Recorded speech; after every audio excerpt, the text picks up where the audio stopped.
Welcome in, everybody.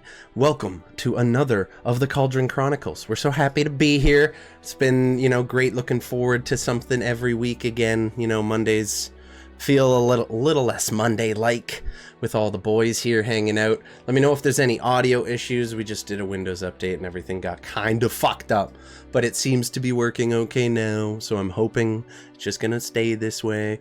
Command Babe Alert. I need that command. That's a good one. What's up, babe? How's it going? Welcome in. Thank you for coming by. Appreciate you.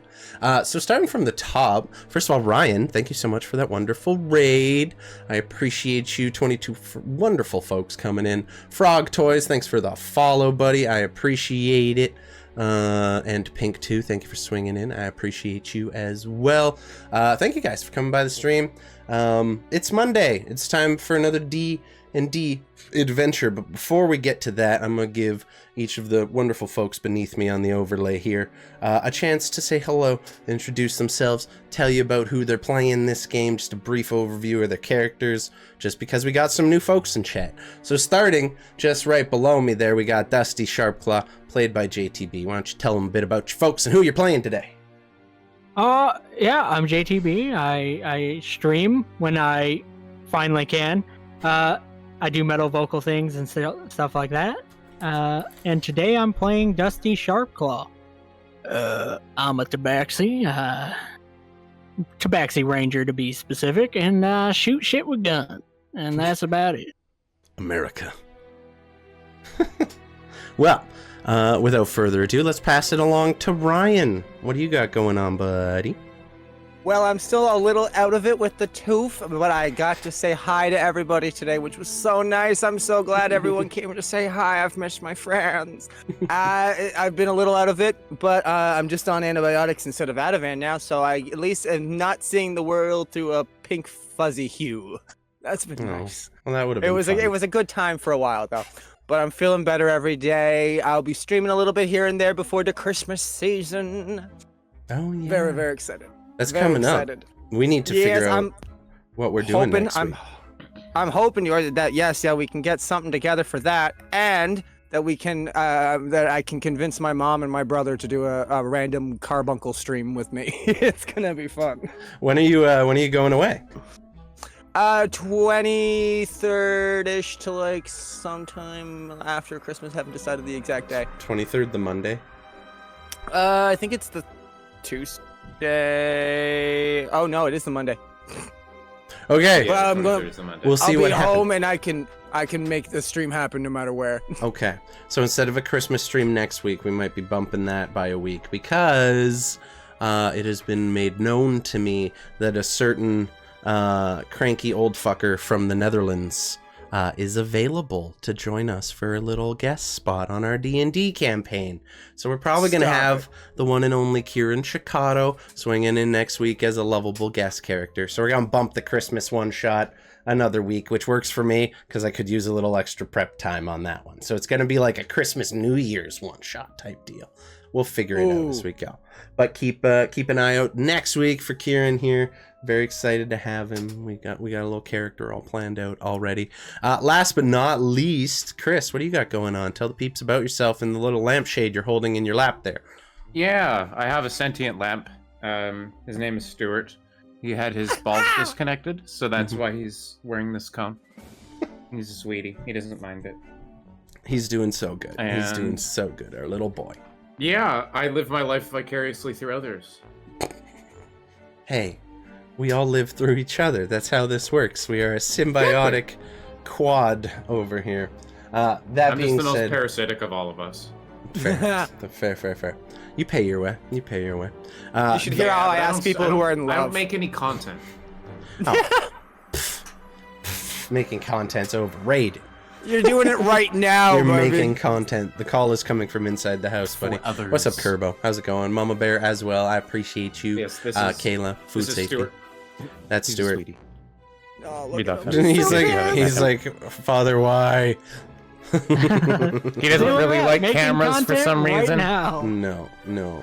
But he's precious. We loves him. His silly little cone. But yeah, welcome by everybody. Only a few minutes. As for updates, we got maybe a stream happening tomorrow. If I decide to go to work or not, it's up in the air. I have 1 sick day left. I may as well use it. You know what I'm saying? You know what I'm saying. I'm gonna get my money because I don't get to collect that at the end of the year. What's up, OG Dweeb? Welcome in. I appreciate you swinging by. Kerber got home from the gym. Nice, dude. Well, thanks for swinging by for the post-gym hangout. Trying to think of what else might be going on. This Saturday, you can catch JTB and I doing our Baldur's Gate 3 Honor Mode run, which has been going. It's a thing. It's going. It's a thing that's happening. Listen, we knew it was going to be hard, and we knew that the game would be difficult. So yeah, it's pretty hard. It was hilarious to watch. I'm not gonna lie. Oh my god, it was very, very entertaining. We haven't had the best really luck tried, so far, okay? but we we're really giving it our all 100%. You know, just really putting the effort in there. Other than that, I got a pretty busy work week, so I don't know how much I will be streaming. But if I don't work tomorrow, I'll be getting a little War Tales stream going in the morning at some point. Other than that, I don't think anything new or exciting going on. So that's about that. Without further ado, I would like to bring us back into our game. So welcome everybody to session 3 of the Mists of Mount Voros. When we last left off, the party attended the funeral of their late friend Sol Morderas, who they discovered recently was not killed by natural causes, and in fact was very likely murdered, which opens up a whole new mystery for our party to solve along the way. He kind of unofficially made a deal with the governor of Fort Mistmere, one Hebscorn Miranda, to kind of look into things off the books, in a matter of speaking. At the funeral, Dusty exchanged a quick handshake with the governor and found that a small iron key was just pressed ever so subtly into the palm of his hand for him to take, which he brought back to the inn with them. You counted your rewards for your day's work and everything, and had a little party for Sol Morderas, a little celebration of life, just to commemorate and, you know, reflect fondly on the memories of your former friend. Each of the party kind of sharing some very light, not in-depth details about where they might have met Sol and how they knew him going forward. A small and mousy, somewhat scared-seeming lawyer briefly made contact with you, informing you that unfortunately the meeting you had scheduled for right after the funeral had to be moved due to some pressing business, and that you would be meeting instead the following morning.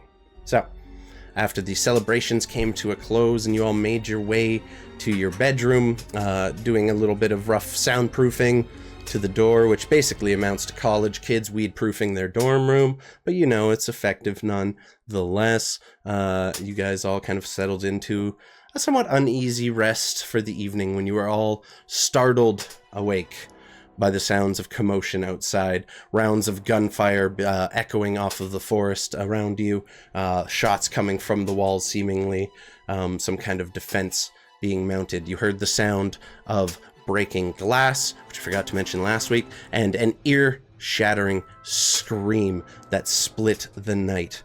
And that is where we left off. You are all in your room at the Rotten Timber Tavern. What are you doing? Did that scream come from inside the tavern? Roll me a perception check. Oh, good. Oh, good. No. Oh, look! I got my first good perception check ever. It almost definitely came from outside. Okay. Behind the tavern. In fact, from about the general direction where you would know the law offices you were supposed to attend the next morning was. Oh, shit. Somewhere behind the tavern. Well, gentlemen, I do believe this is something that we should look into post-haste, right now, quickly. Shit. Are we sure that's a good idea? Oh, that's actually smart. What if I go in incognito? I can... cards on the table, I can turn into animals. I'll turn into something sort of inconspicuous. Run over there quickly. I watched you turn into a hyena earlier, So That's right. Yes, I watch should that have happen, warned but you yes. first. It's It's probably alarming. Um, Thank you for being cool about it. Most people are kind of weird. I'll run over as a dog. I'll go quickly as a dog. Be right back. Well- You run right out the Alright. door. Well, I understand that you have your hesitation, Xeos, but I can't stand by and do nothing with what I can do. And he points to the rifle. He's gonna grab it, and he's gonna start heading to the door. He's so badass. Okay, I'm just so gonna sigh and bravery's going to get me killed again. JTB, you have advantage from Kerbo on that one. Yeah. And yeah, fuck it. I'll grab my shield and come Okay. with. Okay, so you kind of all throw your gear on in a hurry and open your door. You make your way down the stairs into the kind of main area of the Rotten Timber Tavern, and you find Willow kind of with a concerned look on her face, kind of just peeking through a small crack has just in the door. She hasn't opened it. As you know, all the windows are boarded shut, and the doors are locked tight at night when the mists come. So she's kind of just found like a small gap in the door that she's currently looking through. She doesn't notice you coming down the stairs at all. I'm gonna she doesn't notice us. I'm gonna cough so that we don't scare the fuck out of her. She kind of, it's just you lot. What the hell's going on down here, Willow? I don't know. I heard the gunfire and I heard the scream, and I can't see anything out there. It's just darkness and mist. Oh, dear God. Okay. So it's just a normal night, it would seem. All right. I hate to say it, but yes, somewhat normal. Another night in paradise. you're not going out there. I would prefer to check, but I mean, there's not many people other than the guards that can do things here. Well, as you know well, I'm one of them. Well, I suppose you're right, but don't go getting yourself killed now, okay? Don't worry, I'll be the Wow. first one to run as soon as things get hairy. I promise. Is that a pun? Are you being punny? Sorry, just DM out of character. She's like, well, all right. I have to lock up behind you, but just knock when you get back, okay? I'll be here.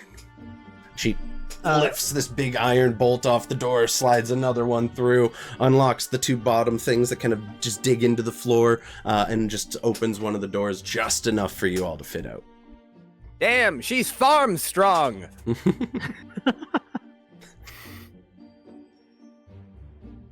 As the door opens, you see the Fort Mistmere town square shrouded in mist so thick you can barely see the blacksmith shop across from the fountain. The fountain itself is still running, casting this kind of eerie, watery echo throughout the mists as it reverberates off the different buildings in the town square and everything. You can see little slits of light that are kind of looks like someone's passed in front of it, like other people are maybe watching out into the area as well, but there's no one else on the streets in this area that you can see. Shall we perhaps go to where we heard the scream? I think it was near where the lawyers were. All right. Yes. Yeah, let's head that way. Okay. All right. You Quietly, though. turn kind of northward, looping back around to the street that runs behind the tavern, and you are immediately met by the sight of several guards, about 6 of them standing in front of the offices of Wilson and Baker, kind of forming a protective line. There is a couple citizens who have kind of wandered out and braved the mist, trying to see what's going on, but it seems like they've blocked off entry to the offices of Wilson and Baker, attorneys at law. You can hear the gunfire has ceased. You do still see several guards on top of the walls from here, all with their rifles or their muskets pointed out towards the forest, but none of them are firing or appear to be acting aggressively at this point. And one of the guards is kind of telling the crowd that's starting to gather, he's like, come on, move out, move out! We've got work to do. Go home. Return to your homes. Apologies, but Oh, great, more of you.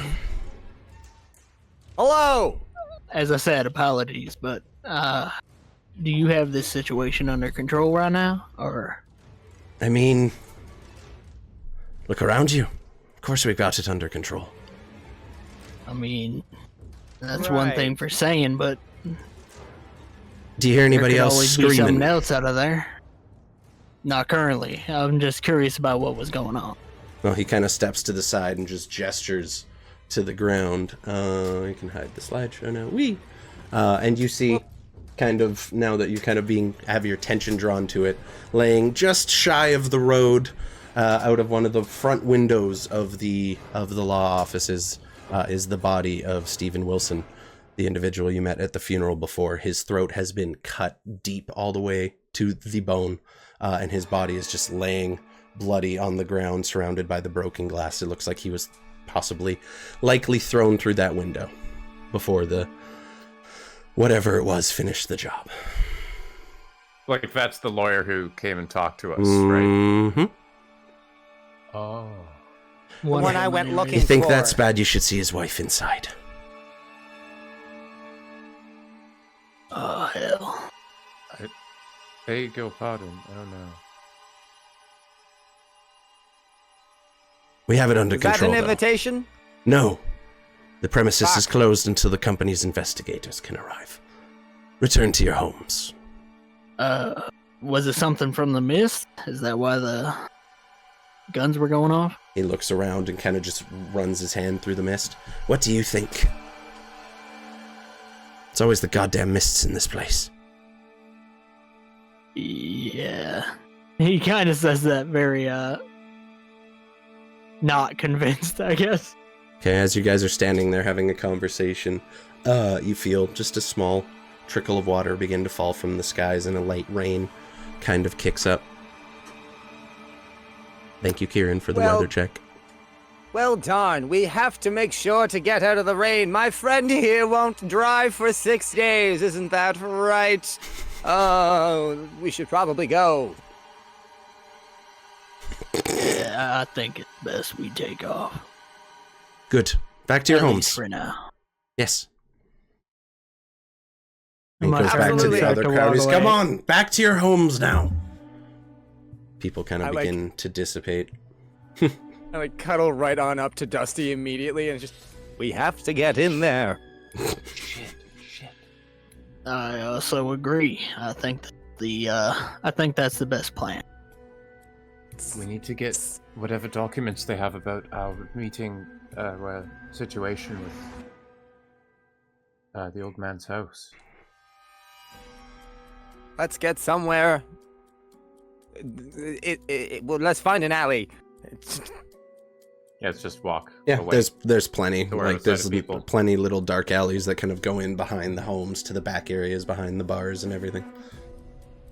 All right. Yes. If something from the company is coming, that place is going to be scrubbed clean of any sort of evidence against them. Which I kind of think, considering who they were meeting with, there's got to be a morning after that involves them. You know what I mean? Sure. The entirety of the guard is basically at their fingertips. So if we want to do that's anything, it's going to have to be before the guard gets in there and mops everything up. 100%. As in possibly right now. 100%. I did sneak in before. I turned into a spider. It worked pretty good. I could probably do that again. Getting you two in, I mean, not yes. so sure. I don't really know if we need to. If you can get in there and find the documents and just get out, that would probably be best. How No, good I'd is help you your be faster. how good your memory? My memory is not fantastic. I have smoked it quite a bit away, but whatever's left is pretty good. I highly doubt as a spider you're going to be able to take anything out of there, but Oh, don't worry. I can maintain my composure as most animals. Druids keep their intellect as an animal. Mm-hmm. Yes, but can you carry a large satchel of documents out as a tiny spider? That's I my could concern. probably turn into a dog. I mean, if a dog barreled out of there with something in its mouth, I can't imagine most of the... I'm sure one would try to kick me for sure, but could probably avoid that. You well, also- depending on what you got in your mouth, it might be a chase you down situation. Which we could probably make work. They also have guns. Roll me a wisdom check with advantage. Me? Yep. You're new to Oh. druid stuff. This is all still kind of new to you at level 2. But you might It's remember a true. thing or two. What do you get? Hop, I got, not bad. And, Not gonna get much better than that. wow. Yeah, you remember that when you transform, most of your belongings or whatever you are holding on your person at the time does get melded back into your form with you. Oh, that's smart. So if I just grab, poof. Nice. So that's something you would probably know as a druid, but we had you roll just to see. Especially as a sneaky little shit. Yeah, I'd be Yeah, like, as a- I just remembered this one time I did steal that. Oh, that's right. I can make it happen. Sounds good to me. All right. All right. Well, here, I'll help you be a little bit faster, and I'll take my tinkering tools out, put them in my arm, and just open wide. I'll press a little button, and a little spray will come out. As you inhale it, you feel kind of sped up a little bit. I'll cast Long Strider on you. There you It's go. like it's got kind of a minty, earthy taste. That's good. Tastes like Red Bull. Oh, It's a Red Bull mist. It's just like a gas that fills. Makes you faster. It's aerosoled Red Bull. why does my heart feel like a hummingbird? This is fantastic. All right. I feel like I can either write God. an entire essay or murder a bunch of cheerleaders. What? I'm Cast going to go. drugs. I cast drugs. Okay, you have an I'm gonna extra 10 feet of turn- movement, buddy. For an hour. Oh yeah, You meant spiders Red are Bull to do relatively that one quick. then. Yeah, I'm of gonna course. turn into a spider now. As shadows envelop. Y'all just see the same fur collar just puff up, and start to envelop me. But at this time, instead of puffing even out further, it starts to shrink down until it's just a little fur ball. Grows these little legs. It's a very Studio Ghibli-looking spider. It's like one of those little ash balls. Love that. Okay. You Awesome. do have a little spider mini in your book you can use now, but we Oh, can nice. we can just theater of the mind it. There's no one in the house yet. It's just on lockdown. Where are you going Fabulous. in? Same back window you did before? Yeah, the same little crack through. Okay. You make your way back to the same point and just weasel your way under the barely open window to make your way in. The scene you are met with is the wolf spider again. God damn it. The scene you are met with is utterly grisly. You see the woman that you didn't exchange any words with you. She let her partner-in-law do most of the talking there. But you see Mrs. Baker just more or less splayed out on the bed. The last look on her face was that scream that you likely heard, just kind of captured that last moment on her face. There are stab wounds throughout her torso. There is a pool of blood that has soaked the sheets and the mattress underneath and has just dripped down onto the floor, kind of pooling beneath the bed. Oh dear. Can I get any kind of cause of death? Am I good at Fucking medicine? stabbing! Bitch got stabbed. Roll needed! I say it again, her chest is covered in stab wounds. That could have been one of many things. Roll I don't know. roll me a medicine check. Just Maybe she died by a heart 27 attack. stab wounds. Heart attack. It was a heart attack. Something attacked her heart, all right. Yeah, she got fucking stabbed a lot. Good. Okay. You do see some wounds on the forearms that look like she might have fought back at one point, but was unable to Oh, good God, that was overcome funny. her attacker. Jesus Christ. What did she die from? Fucking stabbing. my dude. Fucking stabbing. There's no hesitation. Got fucking stabbed, bitch. Okay. That was also I wanted to know, kind of more of the scene. I will say She's fought medicine-wise, 10 is a bare minimum. The knife that did it was likely fairly thin, but had a bit of a curve to it. Okay. Putting these all together. I also like that she fought back. We love a woman that fights back. Fuck the patriarchy. I might be an asshole, but I'm not sexist. I skitter on over. I'm gonna try and find any and all. I'm gonna find that desk that the secretary was writing at first. Okay. Easily done. Just You just kind of skitter under the door. Find that, and I'm gonna go looking through that. What kind of strength do I have as a spider? I'm like, can I You're just shuffle? opening the book with your tiny little spider legs, like, fuck! God Minus damn it! 4. Nope. Why did I Minus play 4 a spider? Yeah, the lights are all out, so it is mostly pitch black here, so it takes a little extra to find your way around. You can see in the dark as a spider, I imagine, so that does help a little bit. I imagine I would forget, though, as Carl. I would be just kind of like, shit. Wait, right. I can see.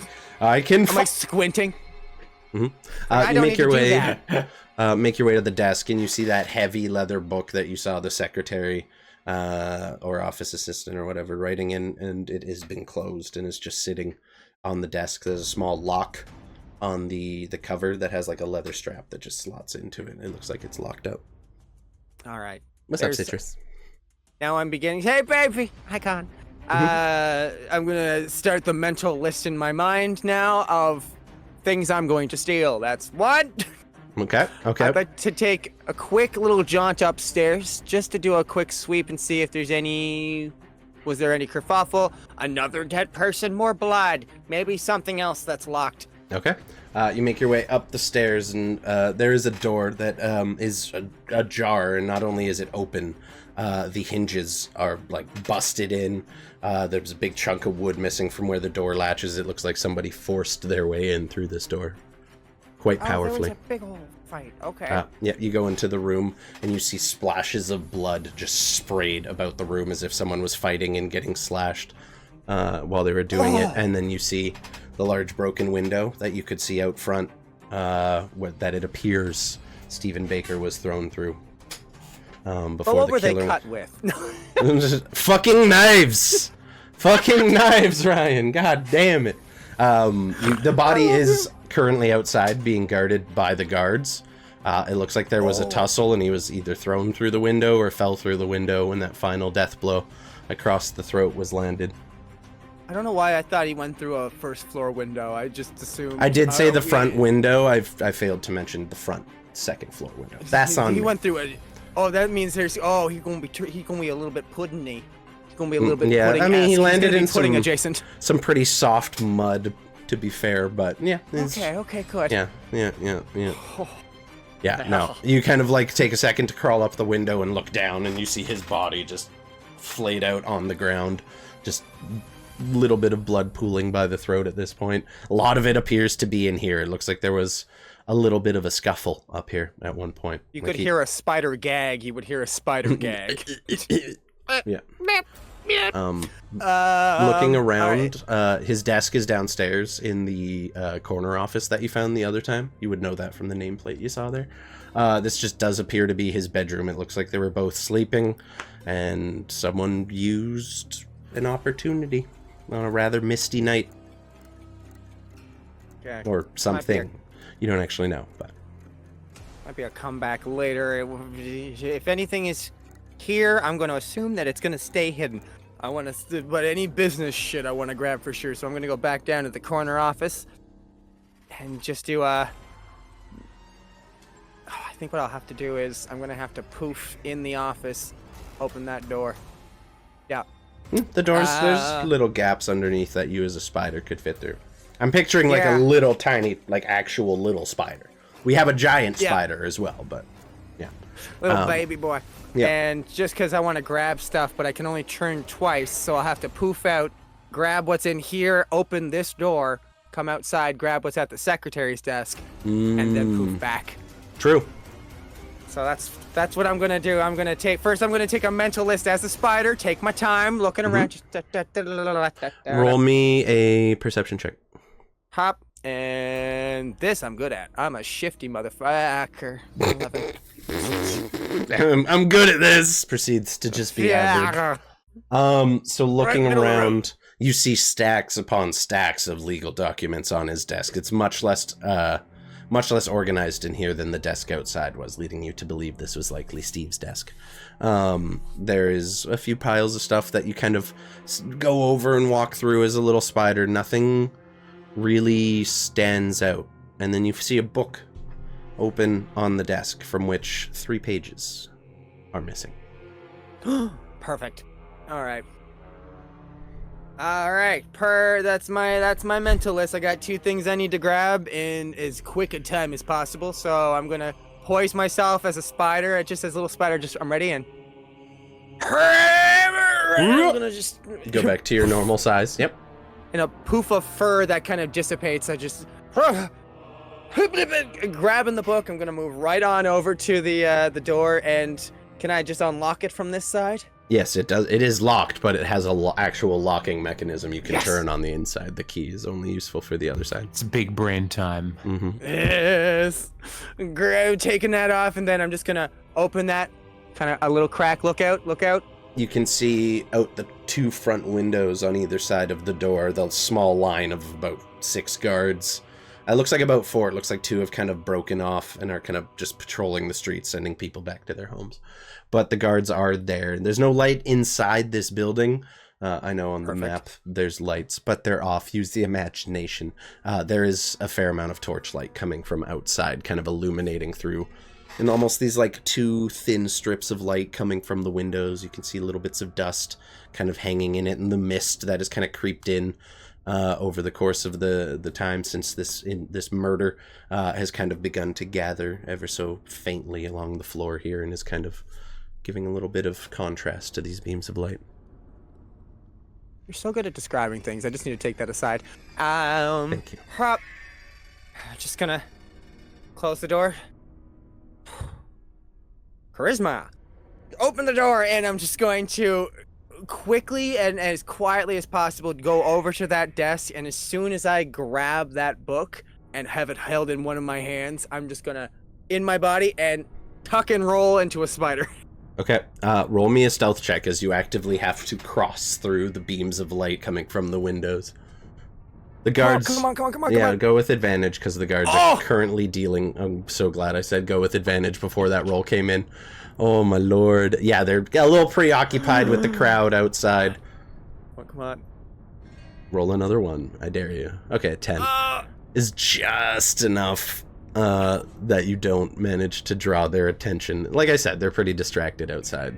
Really, the only way you could fuck this up was rolling a low 10. But as you're walking and kind of making your way to the desk, you see the book you're going for, and as you reach out, you kind of knock over another book that was leaning kind of precariously off the edge of the desk, and quickly just catch it before it hits the ground and put it back where it was before you grab the bigger book, hold it close to your person, and just shrink back down into a shadow, or combat roll back into a spider, and make your way. Kind of like in the air, turn into a spider, and then just...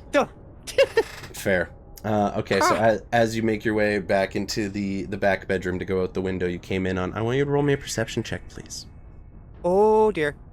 And hop. Come on, do better. Yay! Dirty 20. Okay, you see, just ever so slightly as you're crawling your way towards the back window, one of the floorboards, which you're now seeing because you're facing the bed, below the bed is kind of just barely not slotted right into the place where it should be fitting. You can also see it, like the blood has puddled down into it, and you can actively see it running down and dripping down past that plank. I run away. I'm taking off out the door, putting that mental note in my head, running back to the boys. Does Longstrider, would that have lasted through that? Oh yeah, it lasts for... Real quick spider then. It lasts for an hour, not even with concentration. Ooh, Just an hour of faster movement. Yeah, it's a great spell. Artificers are fun. great like spell. Right. I've used the shit out of it in take off. Baldur's Gate 3. Yep, easily work your way through the window, and you find Dusty and Xechasmeno kind of standing near the back of the tavern, kind of keeping to the shadows a little bit, but you can kind of still see them where you left them, and you make your way over. How do you go unspider form for them. Let's describe that. It's always entertaining. I like to think that I would be right between Xechas's legs, and as I untransform, I just kind of like pop back out. But I like to do a little roll, so I'm not gonna knock him off his feet, but he's gonna feel a little something like right in the middle thighs for sure as I do a tumble out and go ta-da! Hello! Oh goodness! Basically, Willy Wonka's through your legs and lands on his feet Exactly. in front of you. Oh, I'm getting Willy Wonka, the fucking con man druid right now. That's the vibe you're giving. Very much so. Willy Wonka was gay and broke. I mean, he could very well be one of those things, let's be honest. There's a lot of rainbows in that chocolate factory, that's all I'm saying. I noticed none of the Oompa Loompas. Not one of the Oompa Loompas was ladies, that's all I'm gonna say. Like, those were all dudes. This is true. Oompa Loompa doopity dick. Oh no. After all those OSHA violations, probably the second one too. He's also broke. Fucking facts, it's like 5 kids almost died in that factory. He's getting sued. He's getting fucking sued, my dude. Anyway. The gloop's coming after him. Vitekarl appears before the two of you, seemingly having successfully infiltrated the offices of Wilson and Baker, both of you to assume. Oops, I assumed. Just saying. Just saying. I hope you're having a good night, Caleb. Excited to What do chill you do later. when you assume? So, what do you guys do? What's the conversation here? First thing I say is just, there's a floorboard in the. It was the bedroom. Yep, the The back. bedroom. The Mrs. Baker's bedroom. Either one of you turning invisible, is that a thing? Walking in, can any of you? I can't do that again. That's a little bit out of my skill level at the moment, but It's okay. It's fine. It was very hidden. It was under a floorboard. This is the stuff that they would have for sure made sure was cleaned up. I'm very certain of it. I'm glad we went in there. Oh, While I'm rather quiet and good at sneaking about, I can't go invisible, fortunately. they're not actively looking in there, but they are surrounding the place. There was 1 second I thought that my goose was cooked. It was there. Who?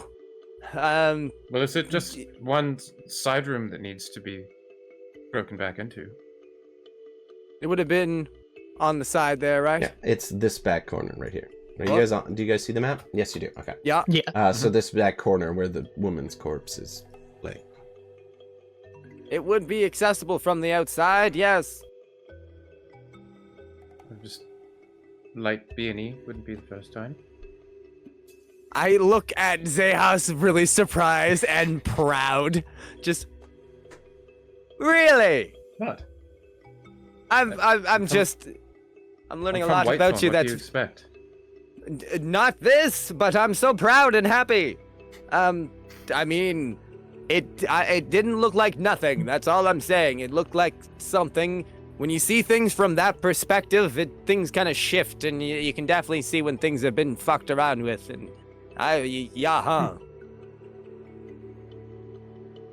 Well, if it's easily accessed from the back, then I suppose we could probably get up there quietly enough.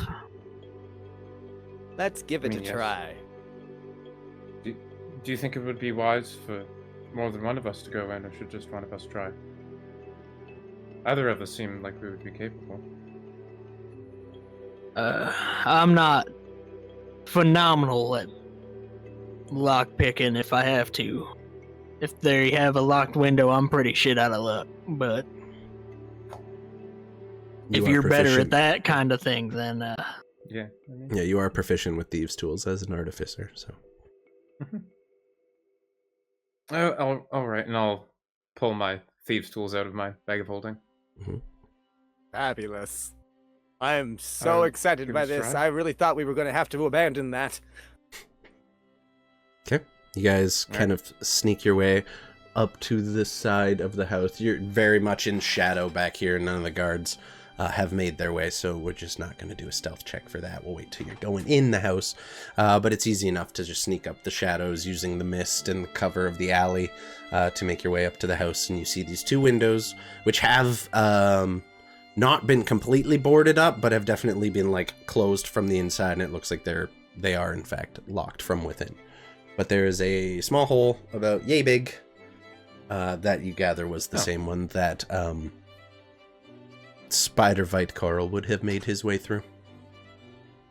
Perfect. I will pull from my bag holding again a little mirror that I carry around and stick it through the hole and try and pick the lock of the window. Okay. So you kind of got to get your hand in there to physically pick it from that side. Yep. But it's both easy hands enough. technically if I'm holding the mirror with one and picking the other. Yeah, the hole's not big enough for 2 hands. Okay, I'll just get a good look at it with the mirror, and then I'll take that out. I had a nickel. Okay. Send God it. damn it. Okay. So go ahead and roll me a Thieves' Tools check. So just dexterity and your proficiency bonus, please.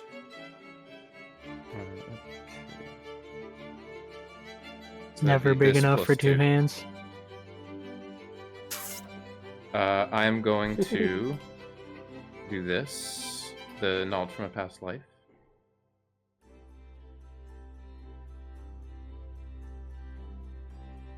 Okay, so 10. Get You got 4. 10. Yeah. You kind of get the lock picking tool, and having to do this with one hand is hard enough, and you're just not able to find the pin you need to get that latch unlocked from inside. You kind of jiggle the lockpick and not having much luck with it.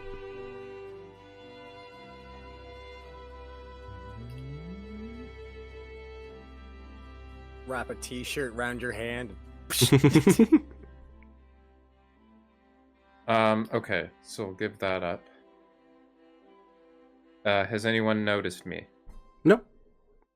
Okay, good. Yeah, from where you are here, it would be pretty hard for someone to see you from the street unless they were actively coming down the alley, which they don't appear to be. There still seems to be people gathering up front.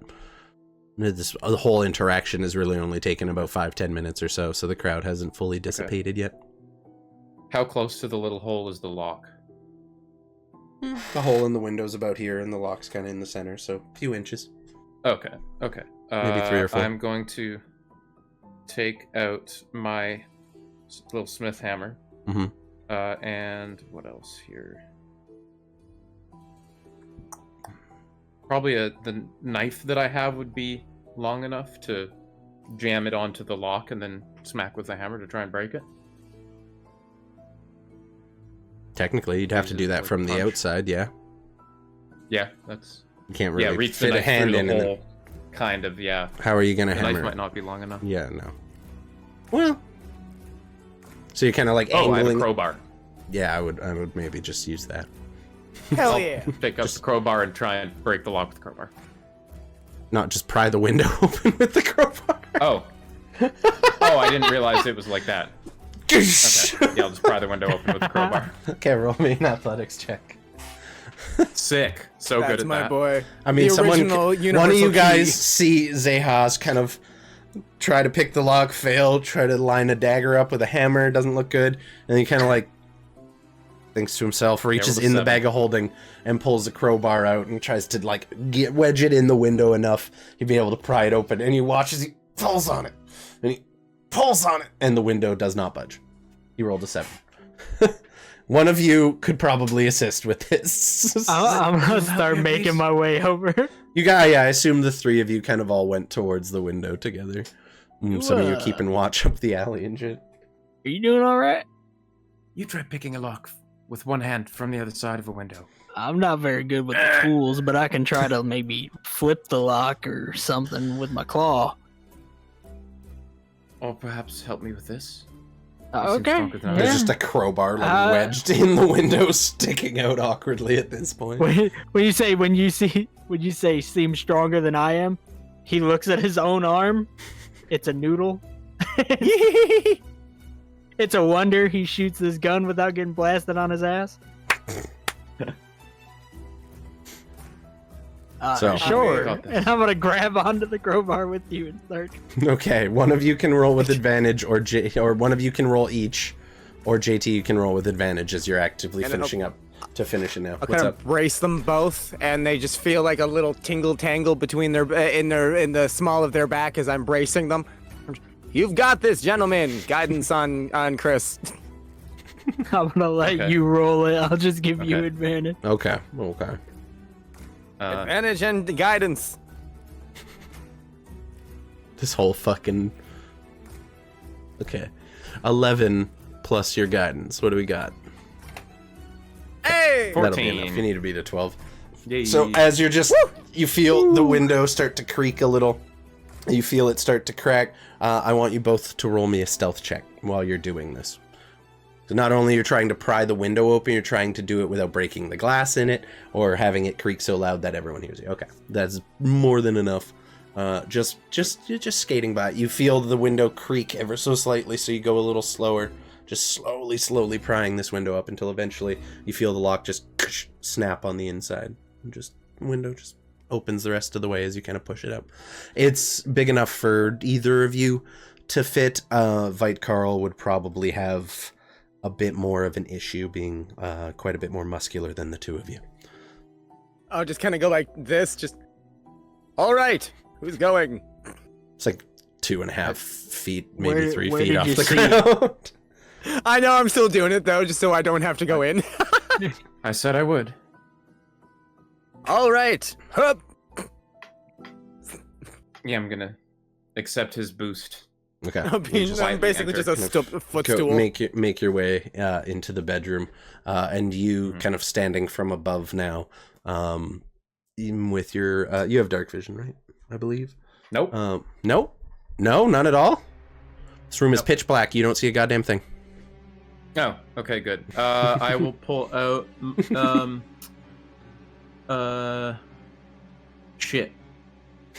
Let's pull out a torch real quick and light it, I guess. Fuck me, do I really not have a... A lantern? I don't have a lantern. That would be something you probably would have had to pick up independently. Yes. Yeah. Okay. Okay. Shit. So Do either of you have a light? I feel like if you go to light a torch or ask that, if you're having trouble seeing in there, I can take over. Shit, okay.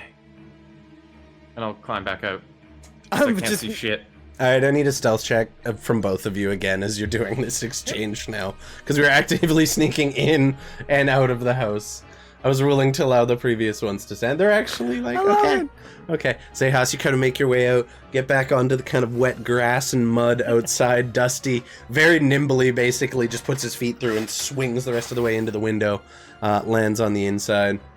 Dusty, with your dark vision, it is still shades of gray, so it's kind of hard to make out all of the detail. But you see what appears to be the woman you spoke to previously at the funeral, Mrs. Baker, laying sprawled out on the bed, several wounds in her torso bleeding out onto the floor. You do have magical tinkering, which sheds light. But when you're trying to sneak, turning a light on in the room you're sneaking in is probably not the best plan, to be fair. So Dusty, You forgot that existed. Yeah. Anyways. you see this You know, woman. for posterity's sake, cause of death? Question mark. Fucking knives! She was fucking stabbed many times. Goddamn. No. Goddamn. Okay. Fuck you guys. It was the Um, Wolverine. Yeah, you look and you see several nice knife wounds to the torso, some defensive wounds on the arm, and just this last... what would be the word I'm looking for here? Just this last image of pain and fear carved onto her face. Basically, it's the last look on her face when she died. You see the blood has already pooled substantially onto the floors, kind of running down between the cracks in some of these floorboard. Serious question. This doesn't look like any kind of creature that I would think would have came from the mist. It's definitely like human based. You could So roll I'm me getting, a like, someone's attacked medicine or a nature check. Your choice. We're not in a forest, so I'll just do Yes, no advantage on this one. As far as you can tell, she was just pierced many times by something long and thin. Very well. I'm gonna look for the floorboard that Vite Coral was talking about. Okay, roll me a perception check. And kind of like work your way down onto the floor and look under the bed with a 21. You do see it, just this plank that looks like it just isn't quite sitting completely into the floor where it looks like it should be. Looks like it was maybe put back. At Viteco, you have advantage from Kieran. Looks like it was maybe put back in a hurry and it just wasn't closed completely. It's just ever so faintly gapping, and you can see a trickle of blood kind of just running down into it. This point has begun to slow as much of the blood is no longer in her body to flow out of it. All right, I'm gonna head over there and quietly try to open it. It's about a 2.5 feet under the bed. Kind of up towards the corner. Because I don't want to try moving the bed, I'm just gonna get on my belly in the blood, and I'm gonna army crawl my way under. Yeah, you just and open it. You feel the blood kind of just helping you slide under the bed a little easier. You smell that kind of coppery tinge to the air, and you find the plank, and you just take out one of your daggers and just ever so gently put it underneath and just pry it up enough, and you see it kind of doesn't want to go at first, and then just pops up, and you kind of, what are you doing? What do you want to do? Do you manage to get it open? I'm gonna, if I can, crawl forward and look to see what's in there. Easily enough. With your dark vision, it's not super clear. It's kind of a dark pit in the ground, but you can see what looks like the top of maybe a leather satchel or a bag or some kind of briefcase, perhaps. I'm gonna try to reach down and grab it because I'm trying to be a little quick here. Okay, yeah, you reach in easily enough. You grab the bag. You feel it's kind of partially open, and there is blood all over it. It is drenched, so you just kind of pull it out of the ground, and you find a briefcase that's about 2 feet long and about 1 foot wide. Quite thin, but finely made. All right, with it, I'm gonna kind of lift it so it's not dragging on the floor as much as I can, like on the top of my hands, and slowly, like with my hands under it, start crawling back. Okay. You kind of make your way back out into the room holding the briefcase in your hands. It, like I said, just drenched in blood at this point. It's basically just been sitting there getting blood on this whole time. You're not sure how well the documents inside are doing, but you did manage to find, and kind of looking at it, you see inscribed right on the latch on the front, which is closed and appears to be locked, just D. Baker. I'm gonna head over to the window and I'm gonna hold it out the window for one of them to take. Yoink! It's a little messy. You grab it, Vite Carl, and as you do, you feel the squelchiness of the blood, and you look at your hand, just barely lit by the lantern light of the street coming up the alley, and definitely see your hand is covered. Here you go, Xechas, catch! Put it in here. I open the bag and catch it with the bag. Roll me a dexterity saving throw, just to see if you catch it before you get any on your clothes. It hits the backboard. I bounce off my chest. Like half on your face, half on your chest, and falls into the bag, and there's just a bloody patch on your face now from it. Cool, it did a flip. I mean, sorry. I'm gonna work my way out of the window. Yeah, easily done at this point. At this point, you notice the guards you can kind of hear them talking out front, and you begin to see the torchlight kind of moving its way towards the alleys, and you gather that they're likely starting their patrols for the evening. So you zip back through the alleys. We leave. Where are you heading? Right on back to the inn. Okay, to the Rotten Timber Tavern. Easily done. You make your way there, and you kind of push on the doors and find them locked, and you just knock gently, and you hear the sound of the big bar moving, and then the sliding bar sliding, and the two locks at the bottom of the door flip open, and you see Willow's face kind of looking out at you. When she sees the blood on Xechas, like a little bit on his face and his clothes, and Dusty, who is now, you notice, covered in blood. Oh. The entire front half, now that you're seeing him in the light, just bloody. She's like, Hello. What the fuck happened to you lot?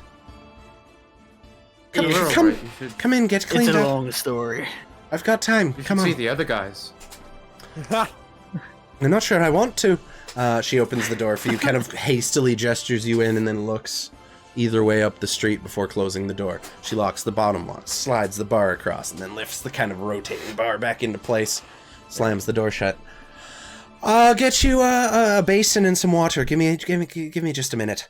And she just very hastily makes her way to the back, and about 2 minutes later comes out with a large wash basin full of lukewarm water at this point. I was going to use it for soup stock, so it's just a little warm at the moment, but we didn't put any seasonings in it, so you're not going to smell like soup after. That should do it. Oh, that's a shame. I imagine the soup smell would still be better than the blood. Probably. It's gotta be, right? Probably. So what happened?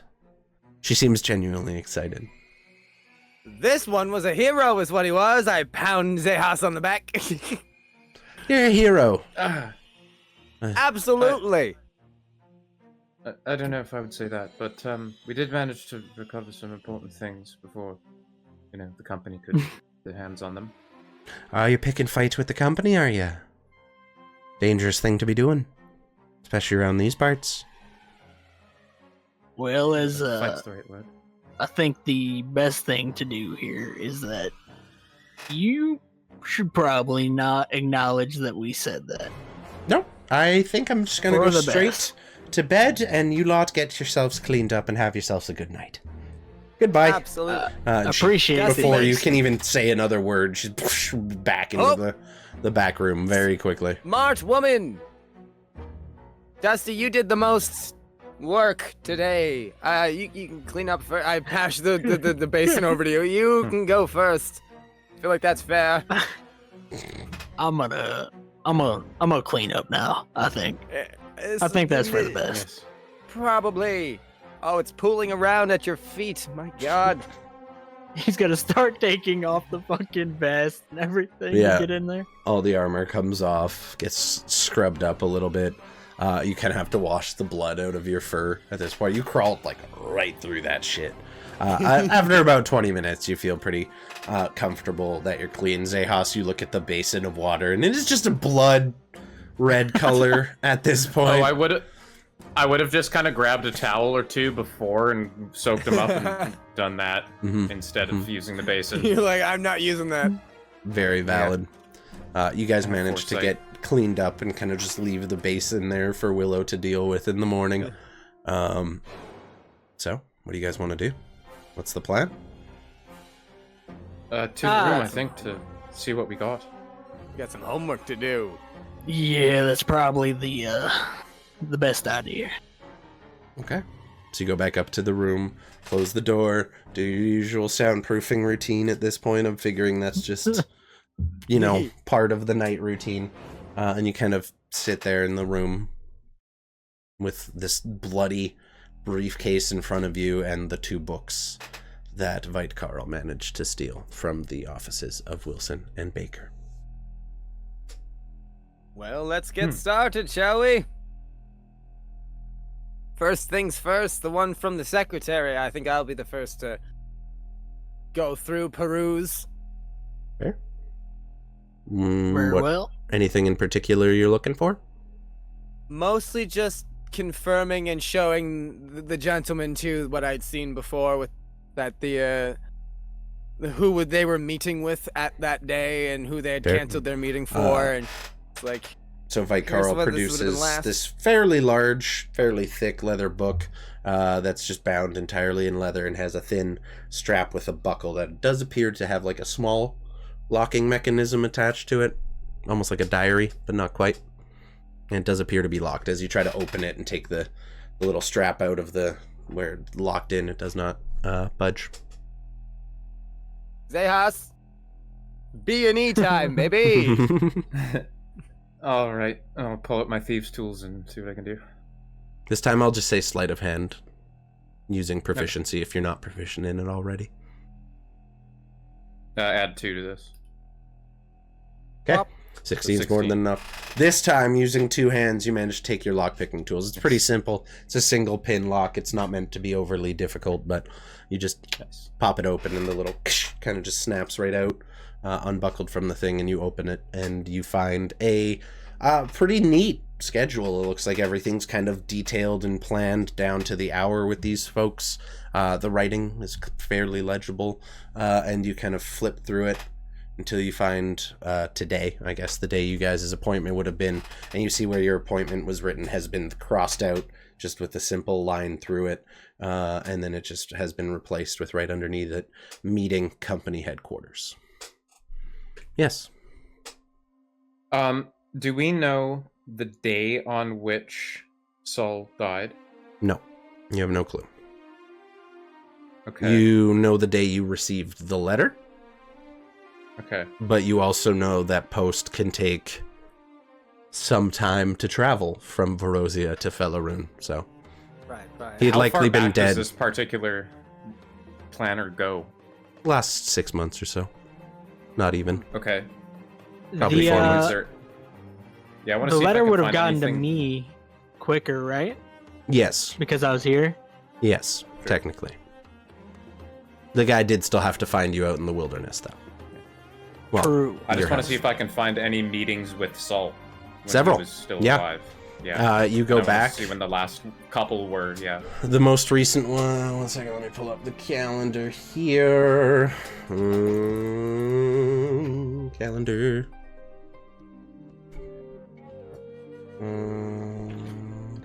Save You know, restore. the book of mystery solving. Restore the calendar. Where the fuck did I save that shit now? Whee! Ah! So, you both of you would have received your letter around the 40th day of Witherleaf, so fall. Around the 40th day, couple days give or take, that's just the rough date I put down, and you left for Vorosia on the 45th day. Based on what you know, you can either send a mail by, like, traditional means, or there is arcane means of transferring mail between locations, but that is quite pricey. So you know if that service was used, it was probably only a couple days since the body was found or discovered, but if it had come by old mail, it could have been anywhere from 4 to 5 weeks of time traveling across the sea. They have no real basis for how long he was dead. But you know he died sometime was around he- the start of Witherleaf. Okay. When was the last meeting with him in that book? Would have been on the 5th of Witherleaf, on Monday. It looks like, or not on Monday. Okay. I haven't actually named the days of the week yet, so we'll go with Monday for now. So it looks like, in going through, it looks like on the first Monday of every single month, he has had a meeting with these individuals. So pretty consistently Okay. coming in And here. his last one was on the 5th. Yep. Okay, that's very interesting. And that you see other meetings with the company scheduled throughout. Nothing really stands out to you beyond that. Looks like they have a pretty standard, fairly lucrative law practice going here in town. You gather Anything that. mentioning Orza? Nope. You notice, in fact, quite the opposite. Anytime a dealing with the company is mentioned, it says meeting company headquarters. There are no names, nothing. Almost Smart. suspiciously so. It's almost by design Okay. at that point. That's That's most of cool. what you That's see a lot there. That's some good information to garner. It was pretty Yeah, recent. Hmm. Yeah. I mean, obviously, but actually, a decent amount of time has passed, I think. Good to know. We can Yes, start I- to I- eliminate any sort of witnesses, last- any sort of people that might be guilty. If he had had a meeting every Monday that he hadn't missed previously for who knows how long before this book goes back, and the 5th was his last one, and it was sometime between the 5th and the next meeting day that he was killed. A little more pinpointed. I like it. Well, Well- we know that the company definitely probably had its hands in this. Oh yeah. The issue is, as you said, they aren't named in that journal or list true. anyway. I kind of I mean, I have my suspicions, obviously, as we discussed already, but we could talk to the others that were meeting around that time, see if they heard anything. Good idea. They would be people that would have connections, and they would be probably important people if anyone, any sort of lawyer is meeting with them. I mean, the lawyer met with us, and we were all important. That'd be a good idea. Also, a slight addendum to last week. I said Orza was the governor of Port Arrington. That was my mistake. She's actually the governor of Port Mistmere, which is western coast. Sorry, I mixed my two up. That's How do you spell that one? Port Mistmere, just Port, Mirin. You should know it pretty well, Dusty. That's where you're from. Yeah, I figured. Yeah, Dusty. So that's my bad. Sorry, there's a lot of information last week. No worries. I knew it sounded familiar from the backstory. Right. I was just like, I don't remember how to spell that. Totally fair. Well, I think we've gone at all we can from this book. Shall we move on to the next? Absolutely. Right into. Can I put it right in the bag there? I feel like that's the most important place to put things that are illegal. Sure. Yes, it's safe. Awesome. You are so much cooler than I thought you were a few days ago. I'm really loving the things I'm learning tonight. Great. I just kind of look down and don't really know what to say. Ah! Xechas is a criminal. I love him now. And it was that easy, folks. So you do still have the book of legal notes with the 3 missing pages and the briefcase, which also appears to have a very simple lock on the strap to open it. We need his will, his final will and testament. That's the most important document. Hopefully it's in that briefcase. Let's take a look and see. If you wouldn't mind doing the honors, it's still a little. I tried to clean it off a little bit, but It's a lot of blood. Yeah, it is. It literally looks like it was just sitting there getting blood dripped on it for the whole time that woman was dead. It is substantial. You wouldn't happen to have any towels or napkins, some kind of cloth in your bag? He's gonna point to the bag I'm holding. Yeah, he kind of just puts his arm in there and then his whole arm in there and kind of swirls it around and pulls it out a minute later. Unfortunately not. However, and I look at one For of the $20, beds. you can do the same thing to Ryan. Oh. That's the fucking cow bussy infiltration. it's a Christmas blowout special. Emphasis on blow. Stick it up there and work your mouth like a puppet. Sorry, I'm sorry. I can make those jokes. I swing for both teams. I'm not getting canceled tonight, fuckers. Is there a sheet on my bed under my bedroll? Yes. Yeah, the beds are literally like wooden frames that are about 4 inches deep and have just had hay packed into them. There's a couple thin blanket-esque type deals, but they appear to be mostly burlap.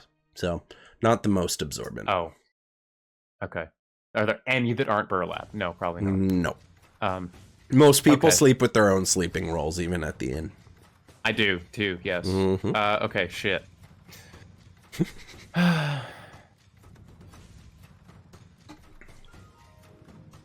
Like, I actually don't have shit for this. Me neither. I just checked. I'm like, do I have anything? No, it's not a one. We gotta go to Bed Bath & Beyond, buy some towels, guys. Oh, I'll be right back. I'm going to run BB&B. downstairs. I'll be right back. I'm gonna go downstairs and see if there's any bar towels that will let us have. You notice the wash basin has been moved, but there is not a soul down here. All the lights are out in the kitchen as well. You gather when you mentioned being at odds with the company, you gave Willow a pretty fucking good scare, and she very much distanced herself from you as quickly as possible. She's likely still back there, but like she made a note of hurrying away, turning off all the lights, and closing it down for the rest of the night. Fair. I take a mental note to talk to her about that. But I'm Probably going to a look good for idea. a couple of towels. Easily done. Not even a roll needed. You go kind of look behind the bar. You see a couple towels that look like she might have used them to, clean It's dark. a couple I'm glasses. going to remember that I can fucking make I mean, light there on is a things, and I'm just- large fire still burning. Oh, in, okay, in the never thing. mind. Like they keep that going night round. She just shut off the lights in the Right. back to suggest like, "Hey, I'm sleeping. Leave me alone." Okay, Yep. towels, yes. And Couple then back up. towels. Make your way upstairs. They do a decent enough job of cleaning the blood off, but like the leather itself has absorbed like a little bit, and it's kind of just got a wet texture to it. There is a small lock on the front. It'll dry up soon enough. Got a nice homely squish. I'll try and unlock it. Oh shit! Roll me sleight of hand plus your proficiency, Okay, or I'm just gonna roll dex and stealth 'cause proficiency if plus that's 5. easier. Sure. Okay. Yeah, 24. Literally, just take the pin. You don't even have to use your other hand. You just stick it in and pop it up, and it opens right up. It kind of, like, it was, the way it's designed, it was kind of an open top, and the strap just kind of goes over the middle, so it would be impossible to pull stuff out. But when you open it up, you kind of reach your hand in, you kind of, a couple folders, also made of leather that are also quite wet with blood. Even when you reach your hand in there, you feel, like, quite damp, and you pull out handfuls and handfuls and handfuls, about 3 folders worth of legal documents, most of which have been thoroughly bled on. Some are still legible, but the paper itself is wet and floppy and has definitely seen some damage from the blood stains, but they are still mostly legible. The edges have begun to kind of like curl up a little bit with the moisture and the blood, but the main contents are still mostly readable. Just out of curiosity, I'm gonna try to hit one of them with mending to see if it repairs the paper at all. Like, sure, the blood might still be there, but the paper might be savable if I kind of... Actually, I'm gonna see if I can find his will first. Sure. Yeah, so investigation try that check with as you're that. kind of trying to find through the pages. Some have been destroyed more thoroughly than others. And I've while you laid down know... one of the towels, You know and I'm putting mending out the blood. can repair the page very, very easily, but it cannot return the writing to the page if it is Yeah. destroyed. That's why I'm trying to find his shit quick before it gets wrecked. 11 So I rolled an 11. isn't quite enough to do it. You're kind of sifting through the pages as fast as you can before they all end up too destroyed, and 2 legal folders in, still nothing. You open the 3rd one, you're going through it, and the pages have begun sticking together in some places as some of the blood has dried, and other places just quite sticky. You're not able to find anything so far. Dusty. Let's fan them all out. Let's get the papers all out, kind of lay them out, separate them. Try to keep them out of the yes. bloody suitcase as best as possible. Smart. I'll lay out some towels. Okay, you just begin putting the documents out onto the floor and spreading them out and trying to find if there's any semblance of a will and testament in it. I want investigation checks from everyone participating except Xechas, because you have already made yours. Guidance. All right. I rub my fur and hup. If you're guiding, I will allow Xechas to re-roll if you're guiding him. Or are you just guiding yourself? I'll guide him. Yes. Fair enough. Fair enough. I start rubbing it, and then I go, "Here, bad boy, give it a Fair good fuzzy rubber. Slap on the back real quick. Okay, come on, we can do this. I'll Just give it a good, quick fuzzy rubber." Consider that Vite Carl helping you, so roll with advantage. There you go, 21. You gotta. So the rub first my roll fur. was the lower of the 2. Perfect. Yeah, no, 21 is more than enough. So as you spread the folders out, you look over the pages, and there is nothing that looks even remotely akin to a will and testament in here. You find notices okay. on banking. You find notices on like their different financial statuses. You find legally binding agreements with the company, which you also notice is signed mostly by the Governor Hebscorn Miranda in town, because he has to oversee the legal business, and have all been embossed with the seal of the company. But what stands out to you as you kind of finally fold all the folders out, there's at the top of the 3rd folder kind of this nice fabric inlay on it, and you notice the fabric has kind of come undone a little at the top, and as you look at it, you pull it down, and you reveal basically not a secret compartment per se, just a document that had been tucked behind this and then had it tucked back over and like loosely adhered some kind of cheap adhesive. And as you pull it over, you see very, very clearly the last will and testament of Sol Morderas. And that is where we will take our break for tonight. Because and we're about an hour and 14. So cool. There's some fun shit I want to get to in the end, so we're gonna break a little early. Just so There's we also have... still another book we have to look in.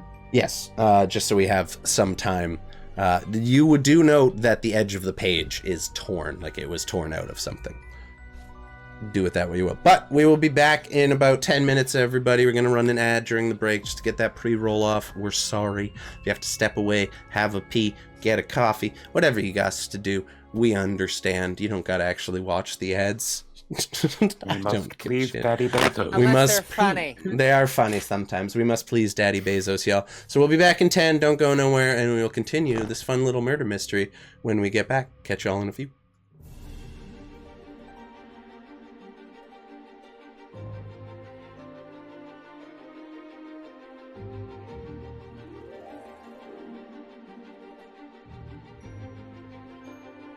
Coming back, ladies and gentlemen. What's up, everybody? Oh my god, coming back? Oh my god. Okay, you can leave. We're leaving again, Bob.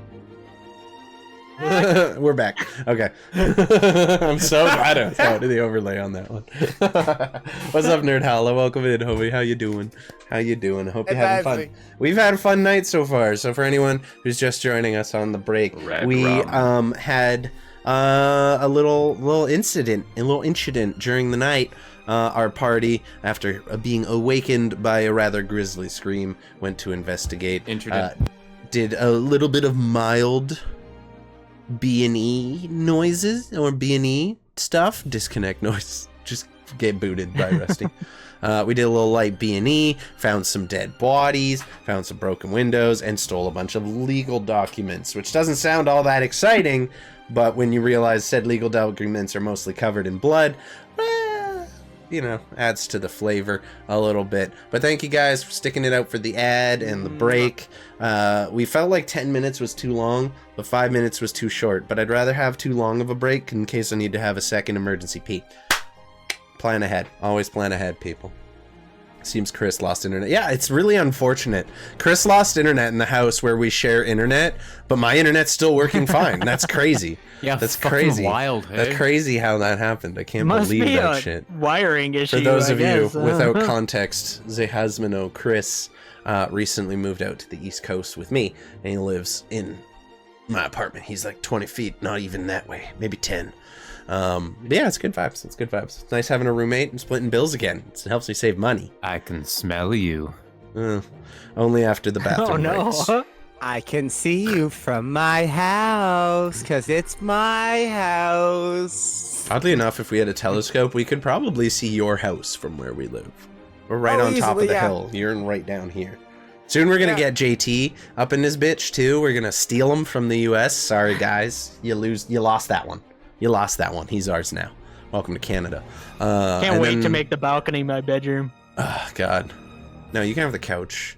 You and Chowder can fight over the couch. You just have to deal with like the half-inch of cat fur that has accumulated on it. It's insane. Anyway, just roll it can't be much worse than the husky fur that I had to deal with. That is true. That is true. Kieran's moving here too. Quieter. But eventually, hopefully, we'll be able to have these games in person instead of digitally, which is like, I kind of like the overlays. It kind of works. It adds a little flavor to everything. But having you guys here would be so cool. We could have everyone with their own camera, their own microphone. Everyone just be here. We could still have these overlays. Oh yeah, I would still have the overlay. But we could set them up so the eye lines were correct. That's the main thing. Exactly. That's the main struggle. Exactly. But I want to visit, but I'm not in Canada. Oof. Where's home? Are you in the US? Are you in Europe? Where is home? And that's fine. One day all the homies gonna come visit. We're gonna kidnap all of y'all. Kayla's first on my list. Sorry to tell you guys, but obviously priorities, bias. You know me. I was JT starts doing their JT's after that. You're already in Canada. I didn't need to bring you to Canada. You already fucking live here. And then JT's next. But you know, we'll make it work. We'll make it happen. So U.S. Nice. Love the U.S. Go there all the time. Stealing Americans. They're the best Americans. we're taking the best Americans, the best we got. People, it's like people, talk some shit, but I like visiting the States. Turns out pretty good for me every time I go down there. You know what I'm saying? Ryan, get advantage so it can stack. It does not stack, but I believe he doesn't have one saved up. I did have one. I need to make like a Zombie just gave new him one. overlay where I can like click them on and they'll appear. I might have Ryan be our official advantage disadvantage tracker if I can figure out a way to set that up, because I have enough can shit do to this. control over here. Originally, we were just gonna have you with a definitely have advantage whiteboard. right now. Yeah, we're gonna have you with a whiteboard, just like putting a little cross next to everyone's name when they get advantage. So it does not stack. He can only use it, but he can save them through the games. So if he has 2 saved up, he can use both of them. But at the end of the game, if he didn't use them, he doesn't get to carry them to next sessions. The rules for everybody. So I can have 2. I can have 2 in my pocket. You mean? Yeah, fuck it. Let's allow multiples to be good. But if you have 2 already, you can be a homie and give advantage to your homies. That's up to you. Oh, I love. You can pass that to a homie. We're gonna make advantages passable now. Congratulations. We just made a rule on the spot. Oh, then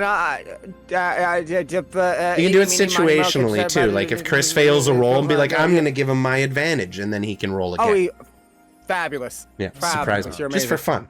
Just for fun. That makes it feel like you're saving the day. Everyone loves to be a hero. Also, Disadvantages are not transferable, though, right? no, but you cannot stack those. Darn. Imagine just I would like to give them giving your disadvantage on that disadvantage roll. to someone else. What a dick. What a dick. Yeah, we from also the DM. we also have an inspirational quote thing, which you can provide an inspirational quote of your choosing. It doesn't have to be like corny inspirational. You can just be like, hey, you, I think you're cool. I don't care. Whatever. And then they get a D10 inspiration die to add to a roll. It's basically a D10 bard die. You there with the giant cock. I'm in awe of the size of your cock. That is exactly what I was talking about. Without further ado, though, let's get back. You can't use that one for me though. No small dice, big dreams. If Small you have dice, big breakfast dreams. just before noon and you eat again just after noon, will it still be second breakfast? Or Xechas? No, it will not. That is lunch. Second luncheon. In fact, the breakfast right before noon would have probably been second breakfast, because first breakfast happens earlier. That's just me. Anyway, Xechas, you have a D10 inspiration. Feel free to use that at your behest. So, where last we left off, the party had returned to the Rotten Timber Tavern, made their way back to their room after a quick cleanup, and causing a bit of an awkward scene with Willow, the proprietor and owner of this establishment. However, she didn't really probe or ask any further questions, choosing instead to make her distant, or those keep are her homie. distance from you guys.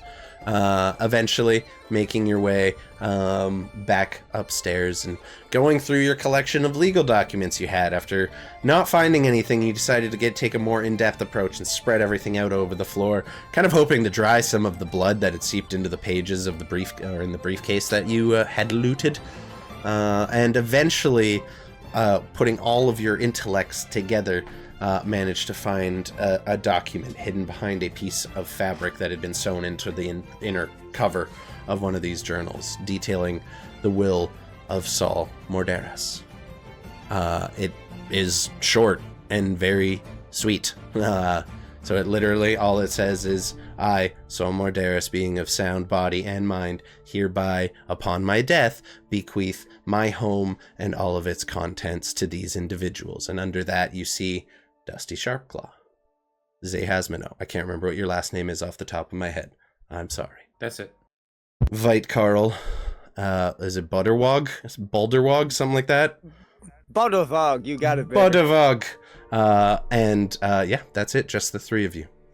So his home and all its contents left to the three of you. Dusty.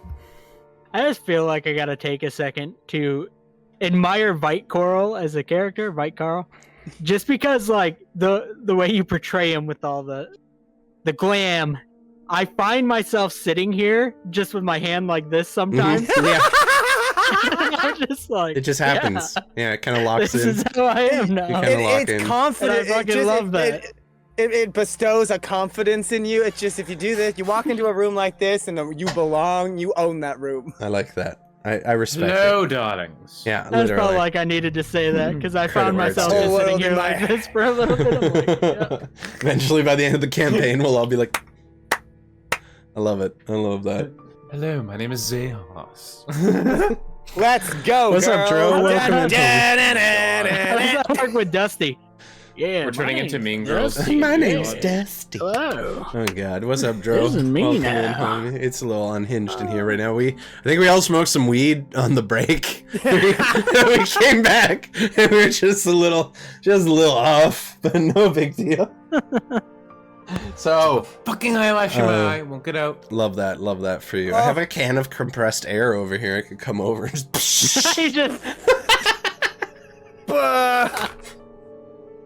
Oh, dear God. it reminds me of the fucking what is that superhero movie where he's like, try picking the glass out with another. God damn it.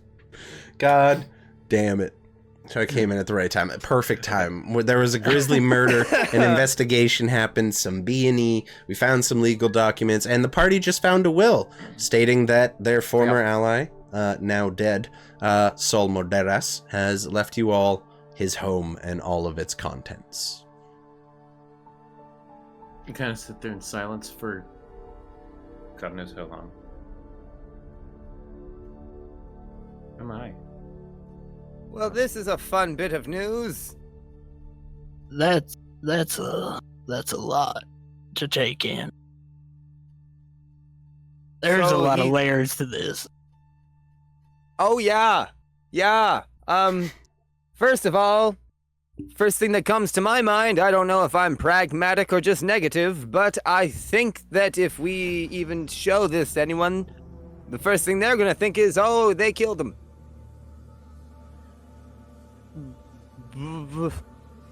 I don't necessarily think that, but No? I might just, again, I'm a very negative person. I've come to terms with this. I do think we need to go over the first thing in the morning. I agree. Yep. I think we found why the two were murdered. It seems pretty likely that they were trying to get their hands on this in particular. Yeah. Perhaps. I got to agree, and that's probably why our meeting got canceled. Oh, yes. Yeah, I imagine that the company probably heard that the meeting was happening today. They're the types to have their ears and fingers in just about every hole and nook and cranny around. Also, if the company did know about this already, perhaps because it seems like it was torn out, perhaps it was something that wasn't overly hidden from them at first until recent. We might have a target on our back. I was thinking Yeah. the same thing. I think so. I don't think, regardless of what we do with it, I think, yeah, this information probably is privy to at least a few people. Probably nobody that's got good intentions. Agreed. Also, hopefully nobody that can act on it immediately before we can. We definitely Hey! have the upper ground now that we have this, the will. Exactly. And I mean, look at us. After a good night's rest, I'll be good to go. And we've got you with the pointing at the gun, just murder weapon, and you, Xechas, Captain Crime over here. We're gonna be fine. I don't think anyone's gonna fuck with us. Please don't get used to calling me that. I thought I was workshopping that in my mind all day. Damn it. Well, all right. Sounds a little bit super villainy. It does, doesn't it? Oh, that's a Yes. bad thing for you. Oh, okay. I always thought supervillains were cool. I don't think Captain it's not Crime and the necessarily a bad Claude thing, it's just not compatriots. quite what I'm going for. Ooh. Not what you're going for. Anyway. We'll workshop it. We will find one. Again, it's all about branding. Dusty, I didn't catch what you said there at all. Captain Crime and the Claude compatriots. I love it. That's the merch right there. ladies and gentlemen. I only sometimes have claws, but Right it's there. the only times I matter. So Speaking of it With makes that sense. amount of sass, you have claws always, darling. That's Aw. right, baby. Speaking of merch, if y'all want to check out the new merch, it's in the shop. Segway, boom! Hey! Nailed it. Nailed it. Small dice, big dreams, ladies and gentlemen. Small dice, big dreams. Big dreams. All right. Well, So, this place is definitely safe for the night, so we can get the rest of our rest and go immediately upon waking. you do still have the one book with the missing Oh pages. yes. Take a look through that one as well. Okay. Or Let's have a read through. yeah, we'll just page by page and trying to noticing the ripped out pages. I want to for sure look at the before and after. Okay.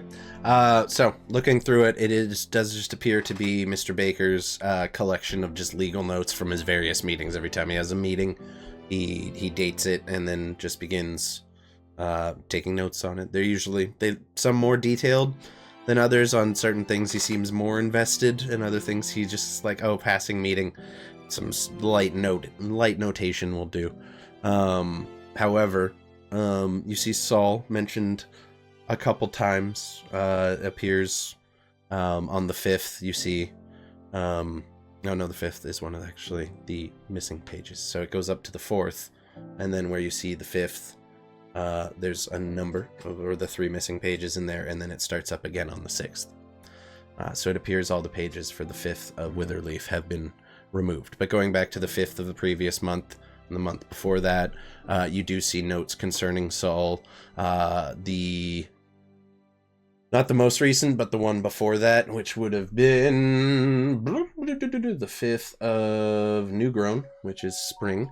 You do see that he applied for a patent on one of his inventions, but there isn't any detail on what that patent may have been or what the invention itself is. Just mention that that's what he was in for, and you gather there would be separate legal documentation for that elsewhere. Did it mention where the patent was getting filed? Was it locally or elsewhere? No, it If- stated that the patent was being filed in God, why am I remembering the fucking... Oh, why am I forgetting the name of my own place? Fuck! There's a bunch of them. You're doing fine. There's so many. There's so many. There's so many. It's the fucking capital. Trudgewater. I forget. Okay.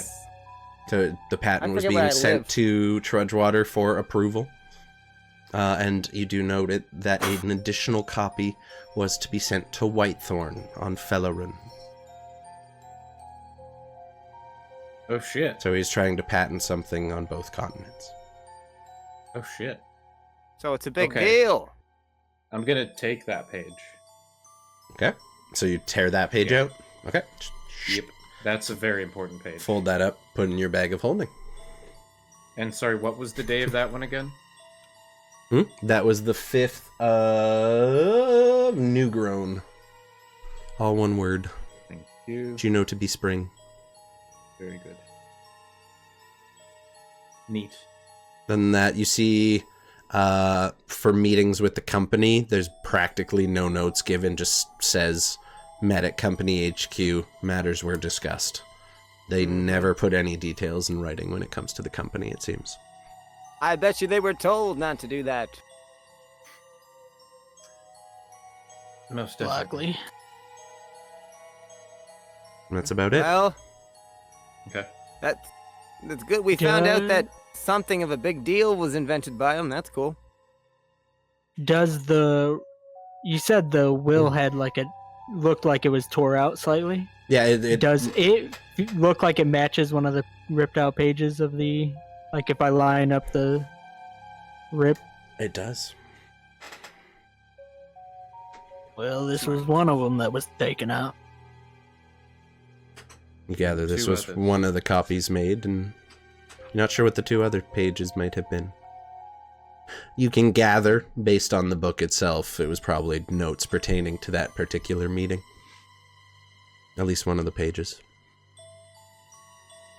I Is it am anywhere in curious. the cluster fuckery of pages that we have lying around?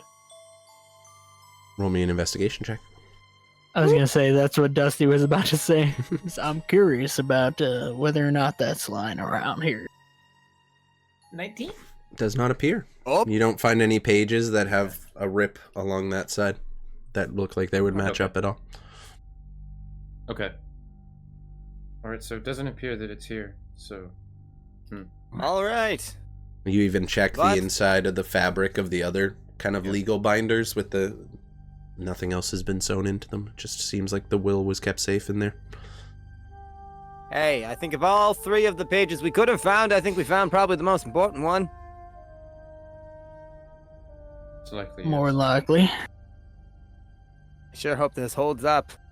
They try to fight us on this, I will turn into a bear so goddamn fast. Alright, well, let's not leave this mess sitting around. And I'm gonna grab one of the burlap Smart. cloths from one of the beds and just pile everything in it and tie it all up into A a bundle. bundle. Yep, easily done. Yes. A pretty Instead of bloody trying to bundle. eat it back into At the this point, briefcase, most of the pages have absorbed just a lot of blood and other stuff. and Yeah. you gathered a lot of them are probably beyond saving. But if you're ever in need of like something to start a fire with, Yep. This I'm just might gonna help. shove it into the bag of holding and forget about it for now. yep, easily done. Easily done. Sweet. Alright, well. Let's rest up and head out as soon as we can. I agree. I think we should get our rest and at first light be on our way. Yes.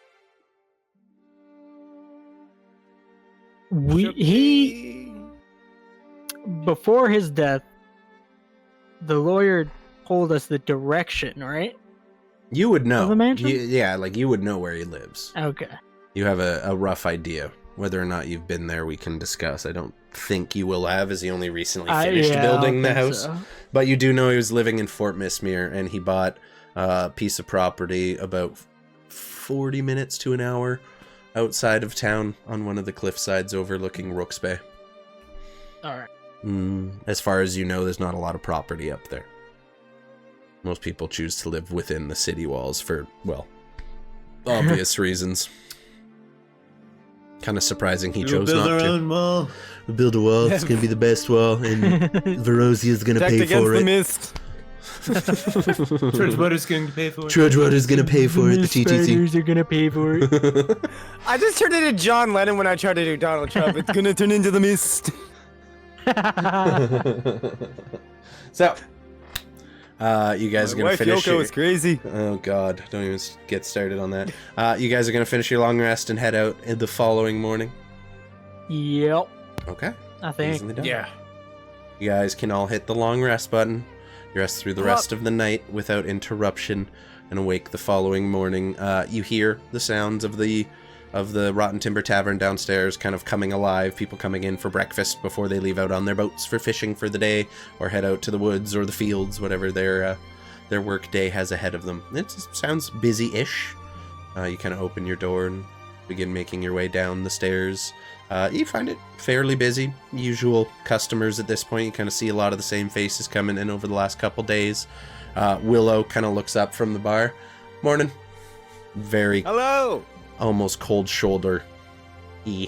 Just a very like customer service-y hello, but nothing beyond that at all. Didn't tell you to take a seat, offer you food, nothing. Hello. How are you? I'm good. Yeah. Right. You want some Dusty's food? gonna make his way towards the bar. What can I do for you? You want something to eat? You'd be checking out yeah, this if morning, you would yes? not mind. Yes, we intend to check out. For Good. the glasses that I broke and got cut on you last night, I apologize. And he's gonna slide 5 gold over to her.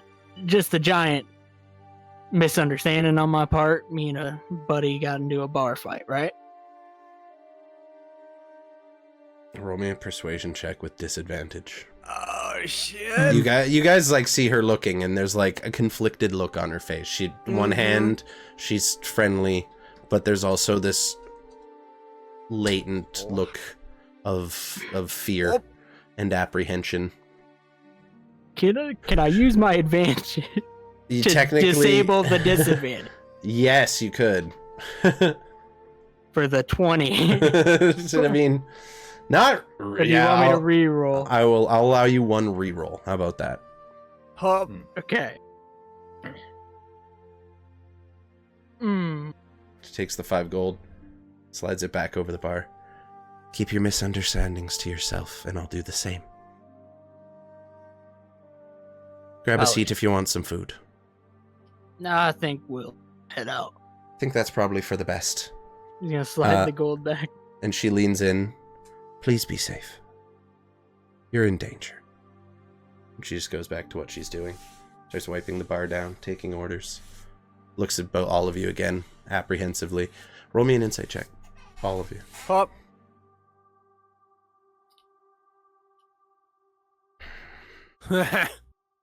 Damn. Nope. Okay, Dusty, you're really the only one who clocks this. She is afraid, and she did not want to be seen taking money from you. Didn't want to be seen conversing with you beyond just the regular customer fare, and you gather that last, be careful, be safe, you're in danger, was the most genuine she can be right now. You gather, and you know how things work with the company. People will turn on their friends in an instant if it means they'll be out of the way of the ire of the Trudge Hill Trading Company. And you gather it's a little bit what happened here. She's very much trying to protect herself and her business from whatever it is you guys were involved in the previous night. Yeah, I think he clocks it. He kind of gives a little bit of a head tilt. We should be on our way. And he's Please going to do. immediately walk to the door. Feel free to rent a room anytime you're in town. Thank you so much for everything. You've been great. Very well. She goes back to just taking her orders, managing her business. Away we Shame, really. I'm Let's just go. going to start heading in the direction of the gate. Yeah, to Vitekarl and Xechas, she's just giving you guys the cold fucking shoulder at this point. Like, seems genuinely not interested in associating with you guys. Dusty, you get a bit of a deeper understanding. You guys make your way to the swinging double doors and exit the Rotten Timber Tavern for the last time for a while, most likely, and find yourself in the Fort Mistmere town square. You know you need to take a road that kind of serpentines north along the coast to get to where you're going. So, looking at the map there, Before we head out, is there anything that we need, supplies or anything that we need to pick up? Because we may not be back here for another few days at least. I don't know. I'm pretty warm. I've got my feet covered. Food-wise, you know, honestly, I've gotten pretty good at killing animals. I know that doesn't sound like something I should know how to do, but I'm really good at it. Remember what happened last time we tried to go hunting? That's true. If anything, that just means I have to redeem myself. I've got so many animals to kill. No, I think I'm good. I've mostly lived on. I will say I've lived in the wilds for a good portion of my life. What happened to us the other day was not overly common. Yeah. Oh, good. That's fair. That's fair. Well, overly common in the sense that I've seen it while hunting. That's fair. And I don't have to eat much. Oh, Looks down as he says that. are you sure? I'm good at rationing. You look it. Yeah. I mean, have we tried eating a sandwich? Like a full sandwich, not a half, not a quarter. I want like a full. I want to see you eat it. I mean, all right. Good. All right. I mean, if you Starting to care about this little criminal. Thank you for the biddies, Insomnia, and the Curse of Disadvantage. I appreciate you guys. baby. Thank you so much for the lurk. Have a good day. Thank you. All right, yeah. let's go. You guys make your way to the north gate. You find it open as a number of the lumber workers are just kind of filing their way, out to the forest. There's a pretty sizable number of men going out into the woods, men and women and other individuals just kind of meandering out into the forest with their lumber gear on their shoulder, kind of slung over. There's a few other people kind of making their way up to the small bit of farming fields that they've managed to get here.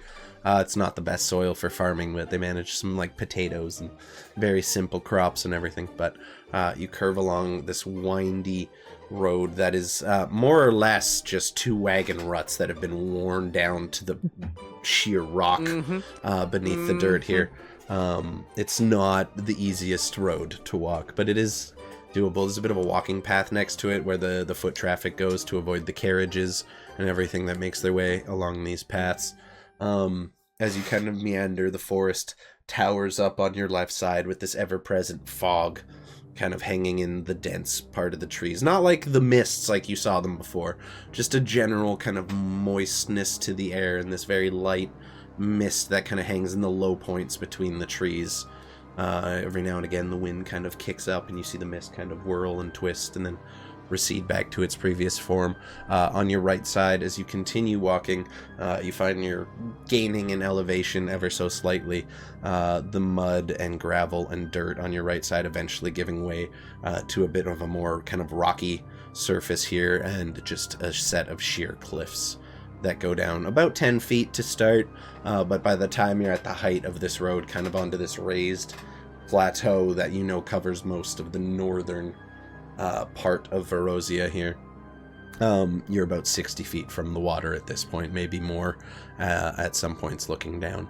I want everyone to roll me a perception check, please. Great. Would you say we're foresty enough? You are not actively in the forest right now. You're walking along next to it. But you're looking into the forest, so I'll allow it. Hey! Oh, let's go. I am a merciful god. Oh, There you go. Natural 20. pretties. Pew, pew, pew, pew, pew. You don't catch it for long, JT or Dusty, and you're the only one who sees it. It is brief, it is very quick, and you're almost not certain it wasn't just a complete mirage or something kind of just looks out of place. As you kind of walk, you look into the forest and you see a familiar figure. The same one you saw on the top of the walls the day that you were all attacked. You see just a wide-brimmed hat, a musket kind of held lightly, casually on the shoulder, and a long flowing coat, kind of deep, dark leather color. And as you pass another tree and look, the figure is gone.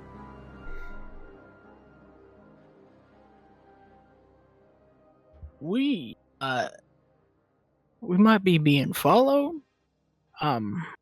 Uncertain. Someone's walking around these trees, but I feel like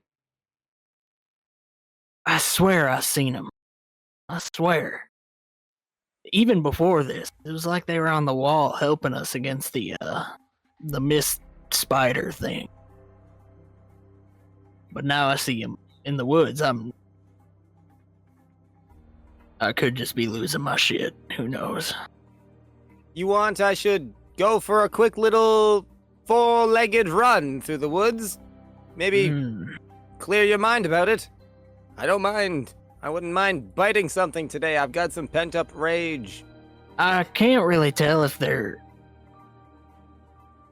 I can't tell what their intentions are, but I really feel like it's not the worst of intentions, but... we should just hurry along, I feel. Fair. I trust your judgment on this one. You, this big-hatted man, you said?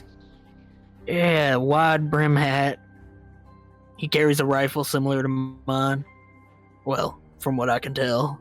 Probably not as, rusty. Okay, we'll get it cleaned up soon enough. Right. All right, well, we'll keep an eye out. If he's got one of those things on him, then I was honestly trying to think we could catch the bugger, by surprise. But if he's got one of those things, I don't think that's gonna matter. He catches us even 5 feet away. Boom, boom. I get the feeling that he's very aware of us as is, so I don't think surprising him would be an option. But there's no real telling. It's just a glimpse. I can't. Well, that's good. I love a fan. It's always great to be watched. Dusty seems like he's having a hard time wrapping his head around the past couple days. He's very much like, Between the Keeps mist waking to wake spiders up. and this shit, I am very unsure.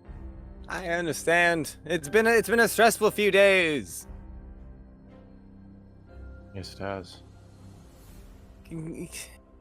But if you're sure, we'll keep walking. Well, that's the issue. I'm not exactly sure, but I feel like Even if getting you're to the mostly house sure. is the best bet for us currently. True. Okay. If he's got a gun, I'd rather have something in between us. You guys continue along the road leading north out of Mistmere until you get to this little rocky outcrop right here that I'm pinging on the map for you guys. It's at this point, as you're marching your way up the road. There we go. Should be able to see that mostly on stream. You eventually begin to see just the tops of a tower kind of just poking out over the hilltop as you come over a last rise, and as you do, you see a medium-sized house, not aggressively large or anything like that, nothing extravagant. You all know Saul was not one for using his wealth in needless or ostentatious ways, but it is a well-made house made entirely of what appears to be solid brick. It has an 8-foot-high stone fence that goes all the way around it, and what looks like a place where a large reinforced door would have likely been stood at one point or another. And then in the back, kind of rising up, you see, this is about 2 stories tall, not really a tower, but you see the pointed roof of this kind of it's almost circular structure, but with flat points on the corners instead. So it's like a square with the corners rounded in, that looks to be about 2 stories tall with this huge balcony overlooking the sea.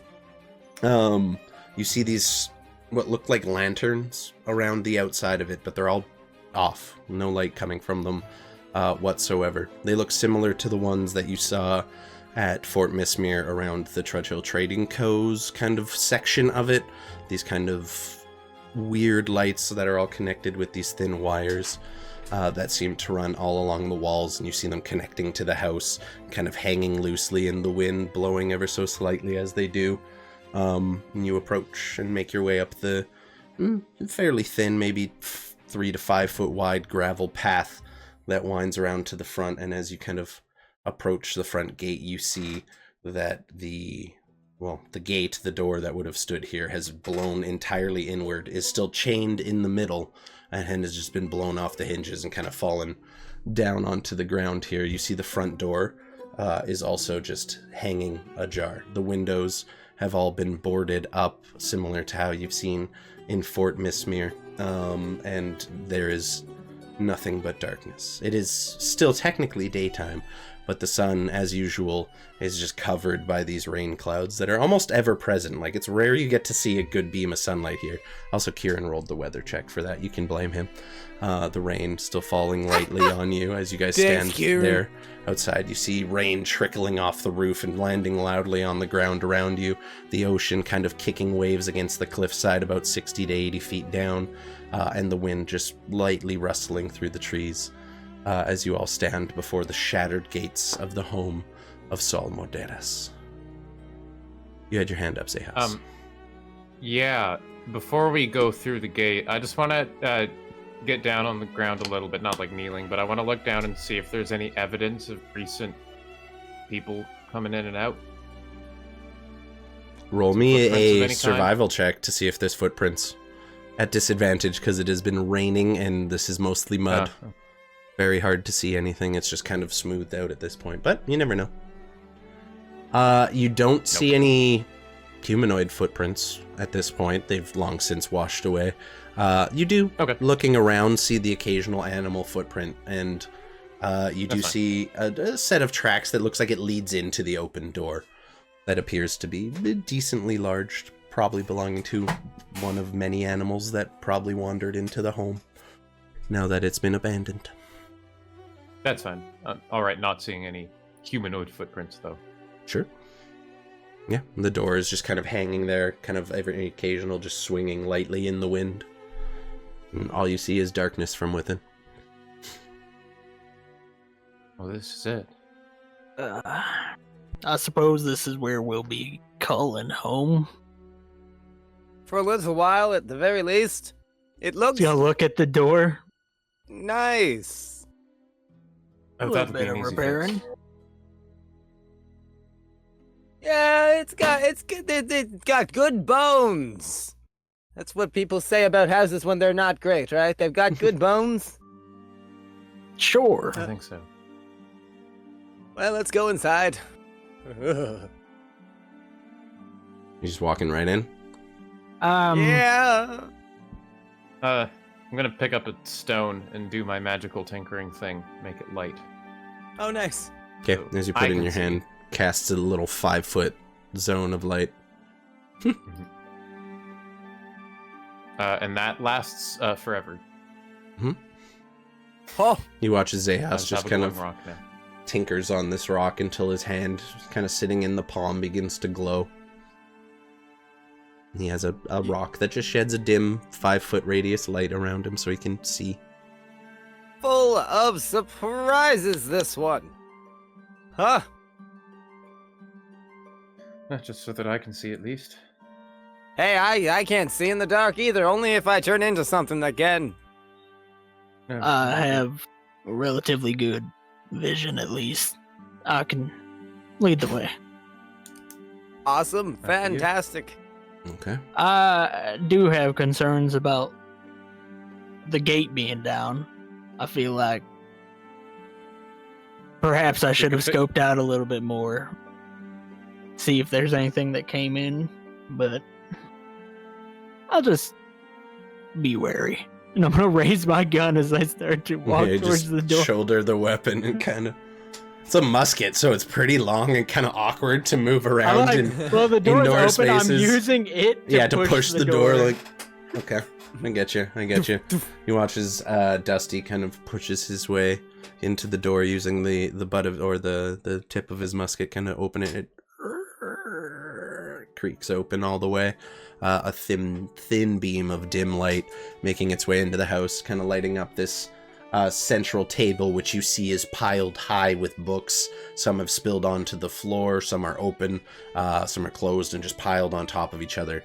Xechas, this looks not entirely dissimilar to how Sol Moderas's fucking workshop looked when he lived in Whitethorn near you. He was not a particularly organized man, and found a bit of comfort in like an organized chaos. Like, you guarantee he knew where everything on that, like in that table is. Like, if he needed a piece of information, he could pop that book open in a second and find it. But it is just cluttered and stacked. Shoto just using the tip. God damn it, Kayla. God damn it. Good night, Kieran. The tip is all we have sometimes. Takes me an hour. Looking forward Kieran. to seeing you Hi, next Grandpa. week, buddy. Oh my yeah, god, you he's been kinda- ransacked. This whole place has been turned upside down. No, this is just how he is. What's up, Purple Boy? Was. Oh. Say, this seems pretty familiar. Mm-hmm. I didn't know him that well. I never really saw where he lived. I always kind of saw him in like a, like a white room with like a black chair. It seemed very clean. Not this. Literally the opposite. Interesting. I'm not disappointed. I'm just surprised. A little disgusted. So he would be able to find anything in this stack. Takes him a second Really? to find. Takes me an hour, yes. Interesting. Oh, okay. If it works for him, it works for him. Worked for him. May he rest in pieces. I'm gonna make my way around the table towards one of the lanterns. Yeah, if you guys want, you can drag your minis onto the map, Pop, just so we have a reference get me for where you on are. the map. Get me on the map. Get me on the map. Get me I'll on make the my map. way over to this. Okay, as you kind of make your way in, you do see this door, which appears to lead, as you kind of like peek inside ever so slightly. No, it's not open far enough for you to see, but kind of just half ajar. All the other doors have been closed. So just the front was open and this side door. I'm gonna put my rifle against the wall real quick, and I'm gonna break out a tinder box and light the lantern. So as you go to try and take the dome off of it, you find that it does not come off. It is not removable. Even looking inside, you see this small piece of yellow crystal that's kind of mounted onto a bracket with this thin piece of what looks like copper wire kind of running down back into the wall. Well, I was trying to light the light, but I there's... don't think you light those with fire. Well, what I did you can't light it even with? get the thing off to light it with fire. I'm not... Let me have a look at it. Can I Yeah, roll me an decipher the hieroglyphs? There's no hieroglyphs on it whatsoever. Roll me an Arcana know, check. Okay. How you doing, Purple Boy? Thanks for swinging in, buddy. Gonna... Do you still have an advantage from anybody? You had You have a D10 inspiration from Kieran. So that's 11 plus...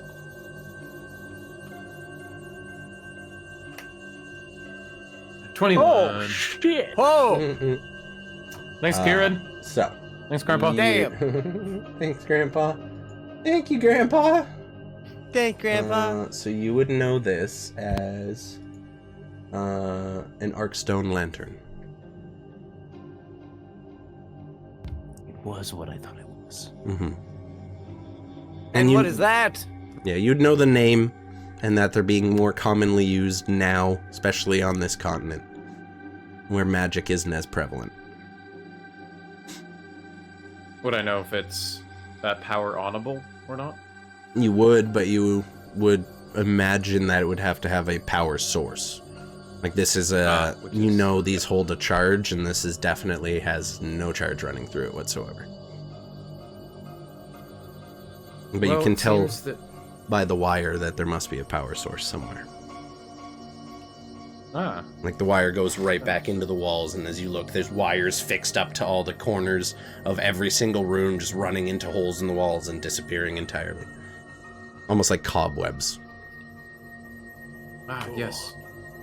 Kind of without saying anything, I'm just gonna kind of go on a really intense search for where these wires are leading to. They all go right into the wall. See if I can get everything... yeah, I'm gonna see if I can find, like, if there's a switch or where the power source is or something. Roll me an investigation check. Look around. Where are you looking, specifically? Well, I'll... Actually, are the doors locked for all of the rooms? Or are there any that are unlocked? Well, this one is ajar. That one is open. And that one's I open. want everyone to roll me a perception check, please. Okay.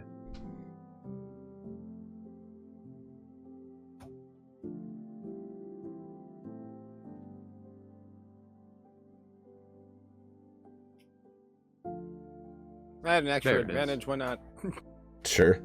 So 17, 18, 14. You kind of peep around. The doors seem to be unlocked at the point. You kind of jiggle the handle. It seems like they turn. However, as you're kind of searching, you hear kind of a chittering, scratching sound coming from in here and in here. From behind each of those doors. Sounds like something.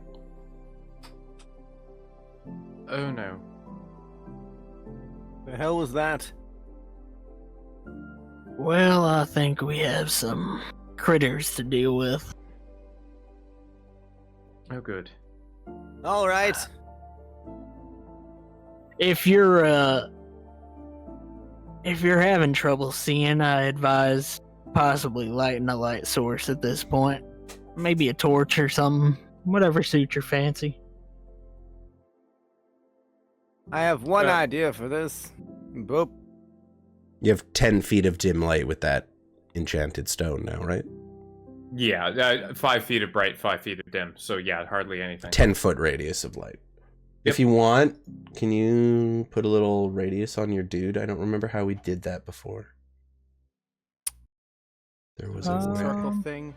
There was a way. Should be cogwheel aura.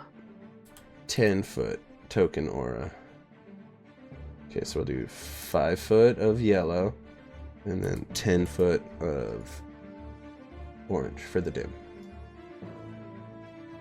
There you go. That's how much that is the range in which you can see.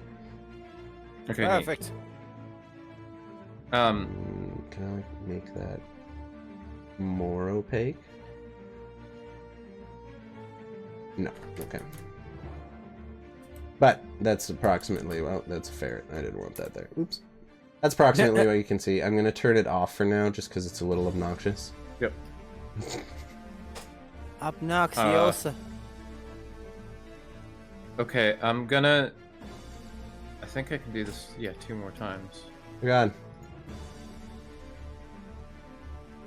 So I'm gonna grab just fucking... I need 2 tiny objects. I'm leaving the yellow on you so I know you have a light. At this point, you hear the chittering beginning to get louder on either sides of the doors. Whatever you're doing, you're gonna have to do it quick. Yeah, I'm just gonna grab just a couple of, I don't know, books and magical tinkering them as well. So you have three light sources? Well. Okay, so you can and basically... spread them out enough in the room that I can see. Okay, so you basically light this entire room. Sounds good. Easily done. Yep. Oh, Easily God, done. love you. It makes a decision much easier for me, because I want to turn into something that's got a little more bloodlust. And I'm going to just go down on all fours. Furry collar just poofs out, and I'm going to turn into a giant hyena that just giggles like one of Beavis and Butthead. Bright white hyena, and all you hear is just...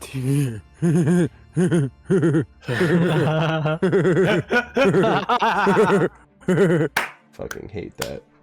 I'm just gonna aim it where the chitterings, or one of the chitterings. Yeah, so you hear noise coming from Probably the door behind directly in that front. door and this door. This door sounds like it has more stuff behind it. And then you hear a little bit I did coming not from... see the ping on the map, unfortunately. hear a little bit coming from here. Can you see it now? No. I don't know why. It's here and here, right? Yes. Okay, I saw that one. Okay, so why can't you see my pings? What the fuck? Yeah, I'm gonna aim at the one up here What the fuck? and ready to shoot whatever comes Oh through it. no! I fucked up the overlay. There you go. Can I ready a firebolt too? Sure, if you want. I do. Okay. So, can you see my pings now? Yeah.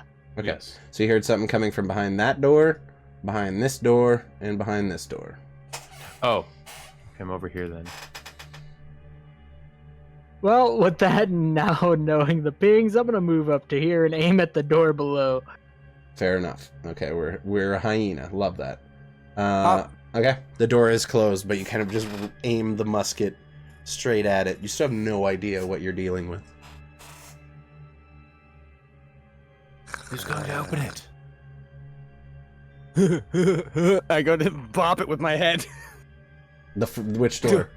Okay. The northern door. It is a swinging door, so it doesn't, like, it does latch, but it's kind of like just barely unlatched. So as you head your way into it, you see the door open, and you are greeted by the sight of a giant furry rat on top of an alchemy table that looks like it's currently just consuming rotten potion ingredients. That looks like they were here, and it is a massive...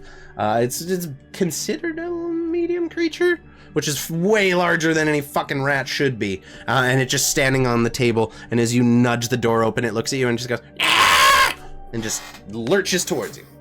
So you're taking an attack right off the bat. That's hilarious. You scared it. Potion rat. Whoop. It's a rat. It's a Roshan. 19 to hit you. Yeah, oh yeah. You take 4 points of piercing damage. I need a DC 10 Constitution save. Up. DC 10 con. Up. Is the same con? I do have the same con. Perfect. Battle That looks music. Great. Up. Oh no, it's the ROUS. You just Right, I have 2 of them. you just succeed. Oh, thank God. You're not sure what you're testing for, but as it bites down into you and pulls its teeth back, you look into its mouth, and you just see this maw of teeth with bits of rotting food kind of dangling between them. The teeth are yellow. This creature is not in great shape. There's patches of fur missing off of it. There's a rabid look in its eye. It does not look to be in a good way. That being said, I'm going to open the turn order. Everyone click their mini and roll your initiative. Hop up. Yoink. Yoink.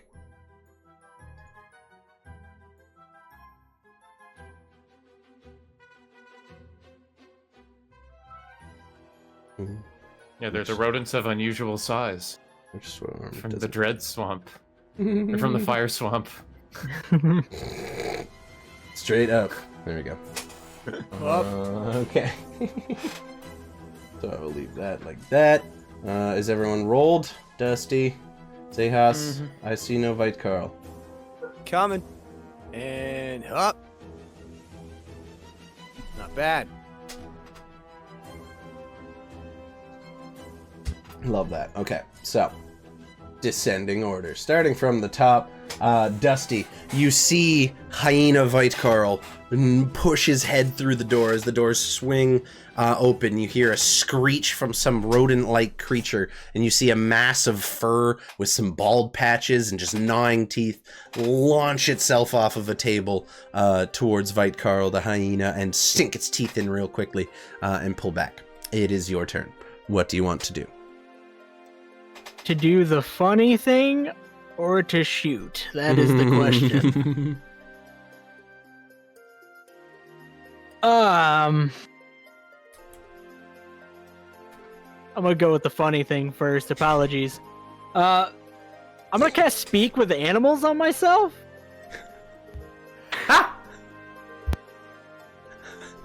Okay.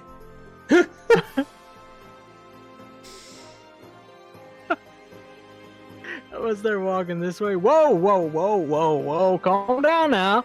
Hold on. We can talk about this. Give me a sec. Food! Apologies for scaring. We can find you some food. We just need to scope this place out. Hold on. Food! You trying to calm it down? Roll me an animal handling check. This rat does not look in a good way. It appears to be like borderline rabid. Fair. Like it is likely diseased.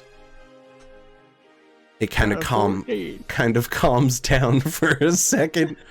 But it still very much appears hostile. You gather the disease it is carrying is making it very hard to reason with. But you do stop it for a brief moment. It seems to understand you, but it doesn't communicate much back beyond food, eat, hungry. So is my action to cast. Can I use my item interaction to try to pull out a ration in one of my hands? Sure. Yeah. I'll allow that. It's like sheathing a weapon and taking out a weapon is half movement. I would allow you to take something out of your bag for the same. It seems fair to me. And I'm gonna hold out this ration. I'm gonna kind of dangle it next to me. Hold on. You see, Listen, we can give you food. You just gotta calm down. food! And it looks like it's just gonna make a beeline towards the meal in your hand. Xechas. I was holding a firebolt, right? You were. Can I shoot it off as he starts to run towards him? Sure. Because I don't understand what's going on, and that's You what don't. I think what happened. Yeah, you hear JTB. To him, it sounds like he's speaking. Like to you, it sounds like he's speaking English.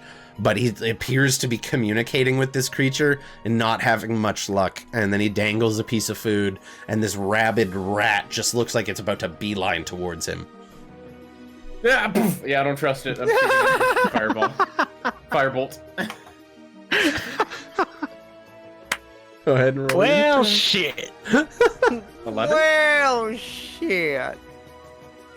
Ain't gonna do it. So as it's about to bound towards the food, it starts lurching forward. You shoot the firebolt, it just skitters to the left and kind of cuts around it, and your firebolt hits this back wall here as he's beginning to make his way. Roll me a percentile, please. You are shooting firebolts in a wooden house.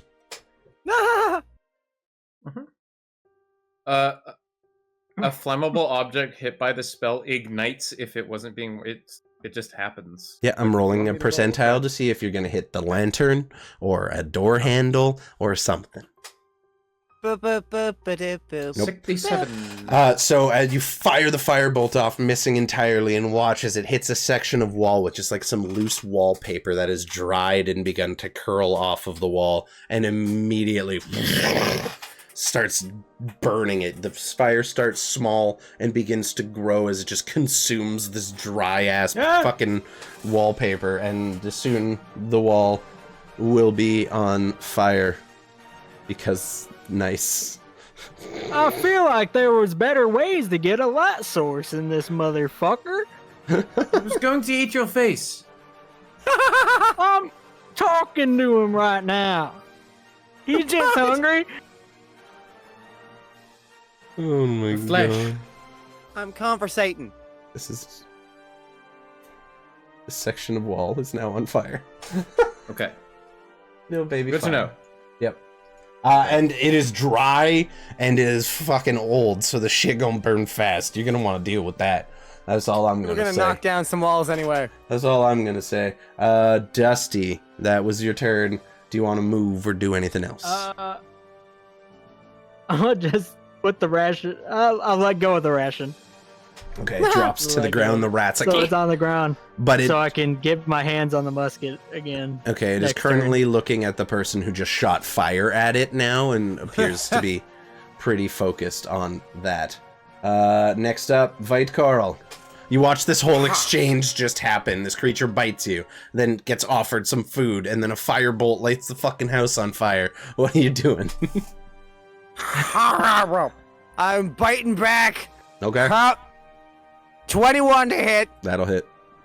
and it's gonna be 6, so 9 piercing damage. And then, because I have a certain father, I believe it's a D6. Yes. 1d6 cold damage. So that's gonna be another 3 cold damage. So 9 piercing and 3 cold Where's damage. the cold damage come from? Frost chill from my giant ancestry. Okay, fuck yeah, dude. Right? Love that. So for just a moment, Oh, you yeah. see the hyena kind of move back from the spider, and there's just almost like a a moment little of mist, yeah, a little dry, icy kind of iciness to it. Okay, well, first of all, yeah. you bite down into the rat as your teeth kind of clamp down just on the back of the neck, right where the spine would be. You kind of yank it around in your jaws and throw it against the wall, and there's this icy burst from where your bite left a little ice in the wound, and that rat is fucking dead. Okay, next up, you're gonna hear the sound of small feet running towards you as something bursts through the swinging doors of what appears to be a kitchen, and another giant rat appears. Yay! This one is immediately just kind of looks around, gonna go for the, let's roll a d4. If it's even, it's gonna be JT. If it's odd, it's gonna be the hyena's ass. It's the hyena's ass. Love that. Okay. Hey! Love that. Disease Right. rat. Bite an ass. 13. Ice. Does a 13 hit your hyena for? I don't know what a hyena's AC is off yes, the top it of my does. 12. Oh, okay, so you feel, as you're kind of dealing with that rat and you launching its corpse against the wall, you feel a stinging pain as small rodent teeth, well, not so small rodent teeth, sink into your hind haunches. You take 6 points of piercing damage. I need you to roll me a Ow. Constitution saving throw. And up. That's gonna be 8.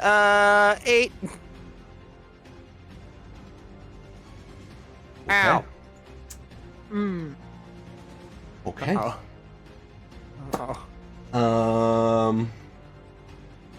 Okay. So, as the teeth sink into the back of your form, you take the damage, and then you feel this burning sensation coming from the wound. And as you look back at the rat, it opens its mouth, and you see just bits of raw, rotting meat and vegetables just hanging between its teeth. And you are now diseased. Uh-oh. You got rat gonorrhea. Yeah, you're not sure what the disease is, but you now have a shit. debilitating disease, which I will say, technically because you're B-shaped, I'm not sure how that would carry over. Because conditions end on the B shape when you transform back, right? Technically. I don't know. I'm going to rule no for the disease, because that is fundamentally diseasing you at a genetic level. I could be wrong on that one. Someone correct me if I'm wrong. But for now, we're just going to go with you have contracted the diseased status, and I will inform you more on what that does going forward. But until we're corrected otherwise, and I have a chance to actually look into it, we'll just go with the infection. Is there an carries incubation over. period, or is it immediate, like, giga AIDS? You have literally basically rabies. You now have rabies. Oh You- no! I'm Old Yeller! Ah! Don't take the Man, I'm gonna have to Holy put you shit. down. Oh, God. no, dude. But you now are diseased, and just from a meta level, until the disease is cured, you cannot regain hit points except by magical means, so you can still be magically healed, and your hit points decreases by 1d6 every 24 hours. If they hit 0, you die. Okay, I you should be fine. It has to be cured by someone, or you will die. That being said, that rat's turn. This rat doesn't have an initiative order anymore. This little fucker's gonna go, and you just see as another one comes. How are we looking? 16 feet. Oh yeah, they can make that. They can make that. Whee. Yep, 30 feet. Same deal. You just hear the skittering of rat claws on wood as this another massive rat bursts through the kitchen or the swinging kitchen doors and appears right before you. And it is going to make a simple attack on you. That's an 8 to hit. That's not going to hit. Unfortunate. As it kind of unleashes its little rat fangs towards you, it just catches the leather part of your boot where you've sewn in a bit of plating just for a little extra protection, and can't manage to find its way through, but it just sits there kind of gnawing at your boot and trying to get up your leg, just rabidly attacking you. Xechas, you see the two rats, and you still hear noises coming from this room and still from that room. What do you want to do? And the house is still on fire. Yes, the house is on fire. Yes. At the start man. of the round, the fire will grow. Yes, I am going to address that first by putting myself in harm's way. Probably a good I'm idea. going to pull my water skin out of my bag, because it's the only source of water I have. I'm immediately going to go up here without a fuck in the world, and I'm going to attempt to put it out with my water skin. That is Okay. always full. It's because not I a don't huge- ever drink from it. Yeah, it's not a huge section yet. It started off as like a little Yep. bead of flame, and Mhm. it's just beginning to spread up the wall. Yeah, I'm just gonna kind of like hold my thumb over it and spray it at the base of it. Okay, I'll like say a- just roll me a straight up dexterity as you're actively trying to just squirt this water in the places it needs to be. I'm gonna Put it do in the your mouth thing. and spray it. It's a pretty low DC. Yeah, I'm gonna still do the thing I need Yeah, you're gonna have to. 10's like the bare minimum. Yeah, Okay. 12. So with the There we 12, you it begins sizzling as it hits the flames, and the wall is reduced to just embers as you're standing there, shaking your water skin on it. You do empty the entire thing doing so, and that is that's your fine. action to do so. So you do still have bonus action and whatever movement you have left if you'd like to use it. The fire does go out though. Oh! Dusty, you watch as fucking Xechas just runs over like shit, and just starts shaking water onto the fucking wall. And then I'm gonna be like, shit at the rats, and I'm gonna cast Sanctuary. Sanctuary Hey! on yourself? Yeah, Okay. because it's a bonus action. No. I don't. There's not really a thing for sanctuary, so I'm just gonna put this little heart with a circle around it. That means you have sanctuary. Okay. on you. Okay. So you're now- And that was how much movement was that? That was 20 20 feet. feet. You got 10 I'm left. gonna move.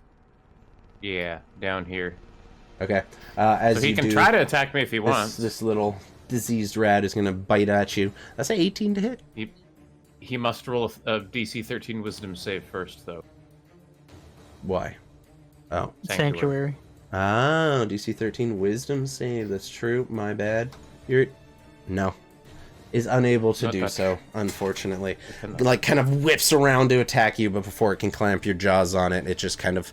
No! Jesus, protect me! You move your leg just out of the way as its jaws clamp right behind your Achilles tendon. Next up, we have a rat swarm. Up. You all watch as the door barely even opens and just groups of rat begin filing underneath it and just squeezing through and filling this space. Oh, shit. We're going to go into that corner. And they're going to take a bite at the first thing they see, which is going to be Vite Coral. There's a lot of enemies, and you guys clustered up a lot. So the swarm of rats is just going to come out and keep biting. 15, which does hit you.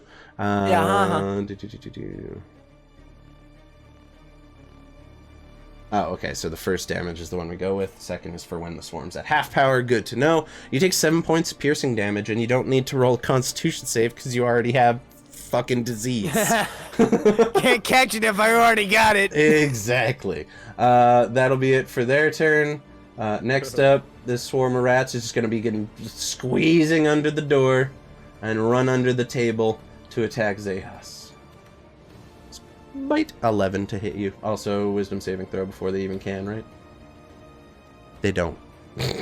So you watch this, like, in a very terrifying fashion, you're watching these diseased small rats missing patches of fur with this rabid look in their eyes just squeeze under this wooden door and just swarm towards you under the table. And by the time you realize, you are surrounded by rats. They are in your feet. They're in your attack space because they can share space with anyone. There's just rats swarming around your feet trying to gnaw through your leather boots right now.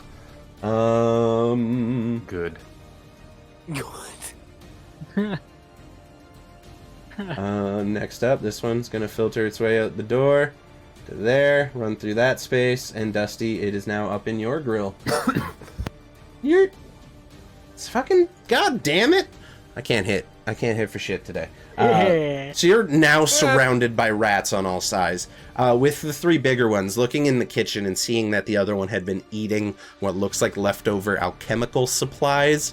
You can gather some of these rats were eating a potion of enlargement over the course of the last month or so, and are now fucking huge. But there's just rats everywhere on the floor. All you hear is this loud squeaking sound as they ferally attack all of you.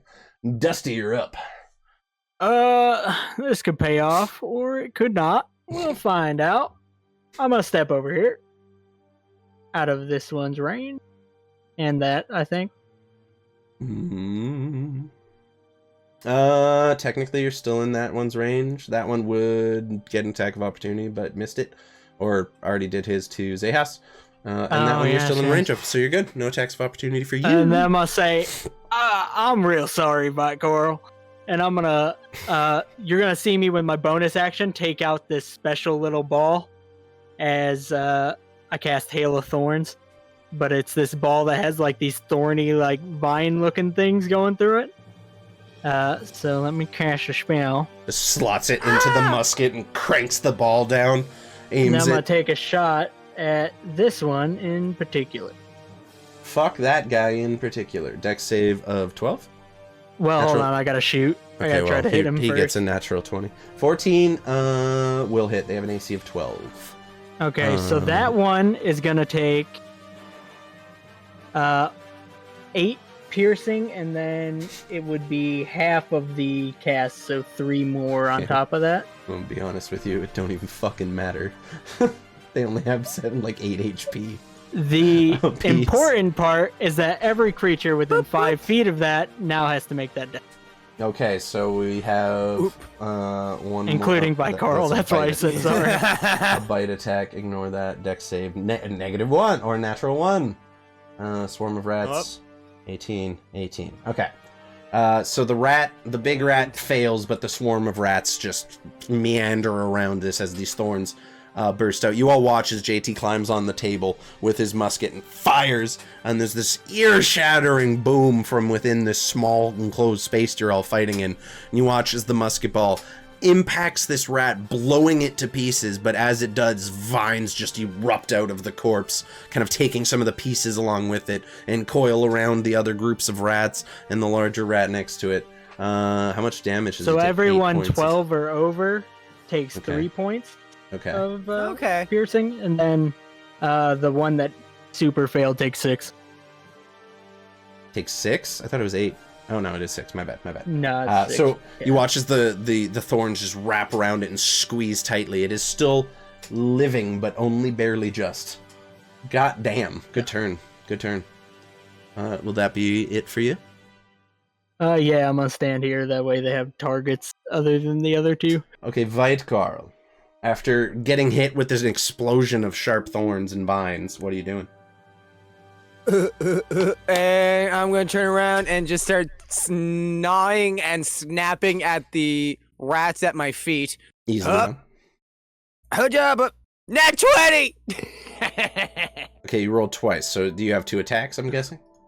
No, just the one. It's 2d6 plus 3, so what would that be? That'd be 12 plus what I roll? Well, you rolled a 12, and then you rolled a nat 20. I'm gonna take the Oh, second the 12... one.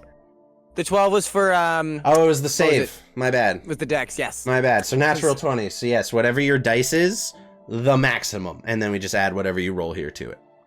Boop. Because we're doing exploding So criticals. 12 plus, that's 18. The base of 12 19, plus 20, another 21. 6. Okay. Oh, plus 6. 'cause you 3. That'll do it. 21. Yeah, plus the damage from Hail of Thorns. You watch as Hyena Veit-Karl just looks down at this pack of rats and begins just pecking them off the fucking ground. This grisly crunching sound and a ear-splitting little squeak with each time he clamps his jaws shut on one of those, and you take the entire swarm out. You watch him as he's just hucking rats to either side out of his jaws, and they just hit the walls and smack down onto the floor. That'll be your turn. This guy's dead. And I go up. I have bonus action rampage. As a hyena, if I kill something, I can use my bonus action to make another bite attack. Do it. On the sword again. 17. Still hit. Go ahead and roll your damage. That's gonna be 4, 5, 6, 7 Oof. plus another you see another frosty amount. There's a little bit of ice in the air. 4 more. So 4, 5, 6, 7, 8, 9, 10, 11 damage. 4 of those being cold. Okay. The swarm at this point is reduced to less than half its size. There are only a few rats left in the swarm still moving around as numbers are just bitten out of the group and tore to little tiny shreds. God damn. Is that it? Is that your turn? Okay. That's my turn. I said I'd be the tank, and I'm the goddamn tank. Dusty, as you're kind of half standing on the table here, the other rat is going to just run up. I'm going to move these guys down to here just for posterity's sake, just so they're on my way clicking wise. It's going to half climb up onto the table and just continue gnawing at your calves as best it can, just trying to sink its teeth into you. Not going to be able to do so with an 11. Unfortunate. Same deal. It just can't manage to bite through the thick leather of your boots and armor.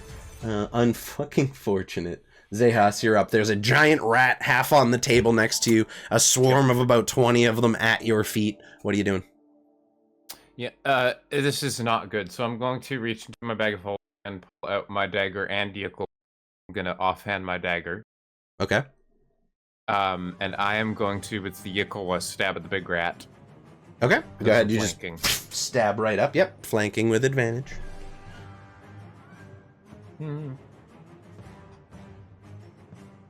16. Thank you for the follow, Daniel-san MC. I appreciate that. With a 16 is more than enough to hit. You just jam the half spear into the back of this rat. More than enough to kill it. Dusty, as you're kind of trying to kick this thing off your boot, it opens its mouth for one more bite just as you see the blade of Xechasmeno's Iqua half spear just jam all the way through it and come out the front of its mouth, almost stabbing your foot in the process as well. But ultimately killing. Appreciate it. You're good. You're good. No stabbing for you. And that creature just Help with the slumps swarm! to the ground. And there's just a swarm at your fucking feet. Okay. Yeah, and I'll take my dagger and just kind of stab down, hoping to get maybe a few of them climbing over each other all at once or something like that. Okay. Shish kebab. Do you have an offhand attack? Everybody does. You're wielding a weapon. Technically, yes. You're just not proficient. I just can't add my... Mhm. Yeah, I don't add my dex modifier to the hit if it hits. Dage. That'll Oh, hit. wow, 23. Neat. So D4. Not going to do much. Nope. Yeah. It'll do something.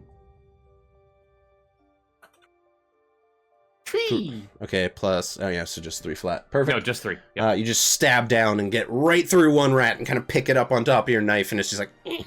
flayed out, impaled through the torso. Throw it off with the knife. You flick it off. Oh, You do still have your I movement. have Sanctuary. You do? Yeah, I'm gonna fuck off a little bit. I'm just gonna jump up on the table over here a little bit. Okay. I'm still You're in its range, aren't I? Technically, you are It's still in range. its range, yes. It hasn't Okay, been cool. reduced Yeah, I'm to just a gonna medium jump up creature yet. onto the Okay. table. Rats feature up. Hell yeah, we love some rat shish kebab. What's up, Stormy? How you They doing? come pre-seasoned. Oh no. Okay, next up, it's gonna be that swarm, and it's gonna bound just onto the desk like a tidal wave of tiny rodents, each carrying just festering disease, and it is gonna I don't want take a bite at you. 14 It's to hit. going to want to. Yep. Wisdom save. No, doesn't do it anyway. And just kind of begins again swarming around your feet, shit. and you hear the clink of teeth just hitting little bits of chainmail that you have affixed to your armor and boots. Just does not manage to get through it. Unfortunate. This little half swarm is gonna look back to Vite Carl, who's been pissing him off, and ate a bunch of his buddies. He's gonna make a bite attack at you with reduced damage. 11 is not gonna hit you. You have an AC of 12. That miss. So all these little creatures just begin half climbing up your legs, trying to sink their little teeth into the meat of your leg, but unable to do so. It almost tickles. It almost tickles. Dusty, you're standing on the table with Xechas as the swarm of rats is just swarming all over it, kind of climbing on the books. Some of the books are falling down as they just kind of royal and mass on this table. What are you doing? He's gonna level the gun at a swarm of rats. He's gonna say, listen, I tried to reason with y'all. We told you we'd help y'all out, but y'all chose this, and now you gotta deal with it. With your Speak with Animals active, you hear 100 little voices just food, and just all just echoing off of each other. You gather if these were normal rats, you probably would have been successful, but the disease has unfortunately addled their brain to the point they are not capable of communicating with you. 21's gonna hit. Xechas, you're a little concerned as you're almost in the line of fire as Dusty just levels this musket point blank range at a swarm of rats and pulls the trigger. I just kind of really quickly pile more books in front of my feet. There you go. There you go. The crack of gunfire echoes through this small kind of like antechamber looking design, and you just watch as the musket ball just tears through, taking like a line of rats with it. The swarm just rides back over to replace the missing bodies, but you have done a substantial number, and that swarm is also at half HP. It's about half the size it was before you guys got started on all this. Next up, do you want to use your movement or anything, Dusty? No, that's it. Fair. Vite Carl, you're up. Alrighty, I'm gonna go ahead and at the ones at my feet. Fuck. Natural 6. 1. So as all wait. these Advantage I have from Insomnia. Yep. Yes, you I have do. an extra one saved up. Oh, thank you. Okay, Hey! that's gonna hit. Go ahead and roll your damage. Hup. 12 plus 15. Holy shit. That's more than enough. So same deal. You watch this time as Vite Carl begins tearing into them with his teeth, and then realizes it's not getting the job done fast enough, and just begins stomping on the rats with his hyena paws, and like stomps down on one, clamps down on its head, and just tears it right off with his teeth. Eats it whole. He's already diseased. It doesn't matter. That'll be any movement for you or anything. I use Rampage once again to use 15 feet, 5 to 15, right on over here. Go ahead and roll your attack. Go ahead. With advantage, because you're flanking with Xechas. You're so lucky. That'll hit. Oh my god. That'll hit. Oh my god. And Jesus God, that's a 1 + 1 + 3, so 5. That's what you get for rolling 6 and 6 on the last one. Yeah, there you go. Unfortunately, 6, 1, 1. not enough to kill all of the rats, but you all watch as this hyena jumps up, puts 2 of its paws on the desk, and just begins biting into some of these creatures. I have too much blood on my paws, so I keep slipping off. Dead. This guy's still alive. That guy's dead. He's out of the order. The swarm at this point doesn't know what the fuck to do because it's just surrounded. So it's just going to. You know what? We're gonna roll a d4. You just skipped me. Did I? Yeah. Oh. Oh, go ahead. I'm Zay. 13. Go ahead. Yeah. Go for it. Okay. Do I think that my Caffeine. 2 piercing weapons could potentially be enough to finish the swarm off? Potentially, yes. Caffeinated zombie. He Okay. literally is infected with a disease after this fight. Yes. I Which we've con- agreed carries I over in B contemplate shape. Fantasy Stomping rabies. them with books, Hmm. but feel like that would be too disrespectful to the books, so I'm gonna try and I'll turn the blade of the yoke wall flat. Start and smash them with that. smashing them. Okay. Yeah. Easily done. Easily done. 22. That'll do it. Go ahead and roll your damage. Probably be enough. Yeah, that'll do it. 8. Sweet. So as there's only a few rats left, you all watch as Xechas just is about to stab at them, realizes it's probably not the best method, and turns his spear sideways and just starts splatting them on the fucking table, one by one by one, with the short end of his half spear, just bop, bop, like whack a rat. And you watch as they're all just eventually put down, and you guys stand now surrounded by just bodies upon bodies of rats, with these 3 larger ones kind of mixed into the group. The papers that were all organized on the desks, many have fallen over, and you see a folded piece of paper in the pile with a wax seal on it that you recognize as the seal of Sol Morderas. Well, now that that's over, that was clusterfuck. Oh my god, there's so many rats in here. Again, apologies, Vite Carl. I didn't mean. You just kind of got caught in it. I wanted to take care of as many as I could. You're muted, buddy. Are you? Ryan, you're muted. You're muted, Ryan. I was just that whole time. That whole time. Just laughing like a... Now, question: does speak with animals allow me to communicate with him in animal? Yeah, technically it would. Yes. Hey! Yeah. And you just hear me go, "Hey, it's no problem, buddy." I don't have the voice whenever I'm in animal form. That's all right, buddy. Don't even worry. I'm feeling too good though. Damn. Yeah, he for a hyena, he looks rather sickly. Like you see some patches of hair have already begun to fall out. He's not looking great. Oh, damn! He's gonna end up like them rats, son of a bitch. The last thing you hear that's legible from me is just, "I'm coming, Elizabeth." I'm coming, Elizabeth. If you want to roll a medicine check, feel free. Yeah. Who's helping him? I'm gonna grab the letter. that Okay. we see. What was it? What was it? I'm gonna roll 20 open. I don't know. He might need to be put down.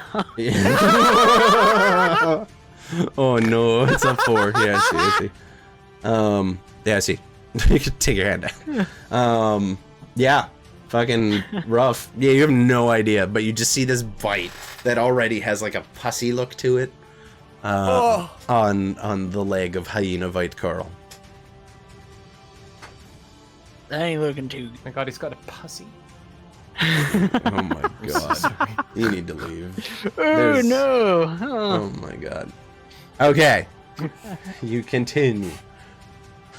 Oh my god. You all stand there amongst the rat. Xechas, you grab the letter that has the seal of your former colleague on it. You gather it was tucked in all of these books, and sometime during the fight when the books were knocked down, it just kind of spilled out from between a couple of them. Let's kind of take a minute to admire his seal. Mm-hmm. And then I'm gonna open it, I guess. Okay.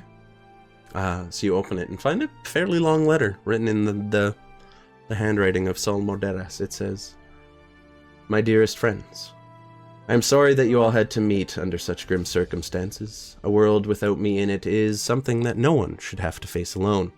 But at least you fools can face such a world together. If you are reading this, you have undoubtedly had to attend my funeral. I hope that it was at least a cheerful affair. but I rather doubt it. In fact, it's more than likely that several, or one or several of the people responsible for my death were in attendance, if for no other reason than to make sure I was truly dead. The company is nothing if not thorough. I have made many enemies and learned many a secret during my time on Vorosia. I dare not put everything that I know in writing should the wrong people find this letter in your stead. I can only trust that your insight will lead you to the truth as it unfolds before you.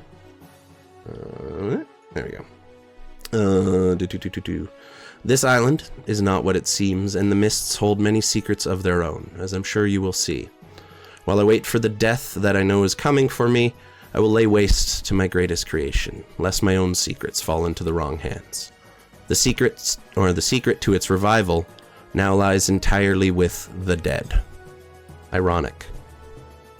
I hope you like my home, as the lot of it now belongs to you three. Do with it what you will, but see that it does not go to waste. It was one of my greatest privileges to have known you all.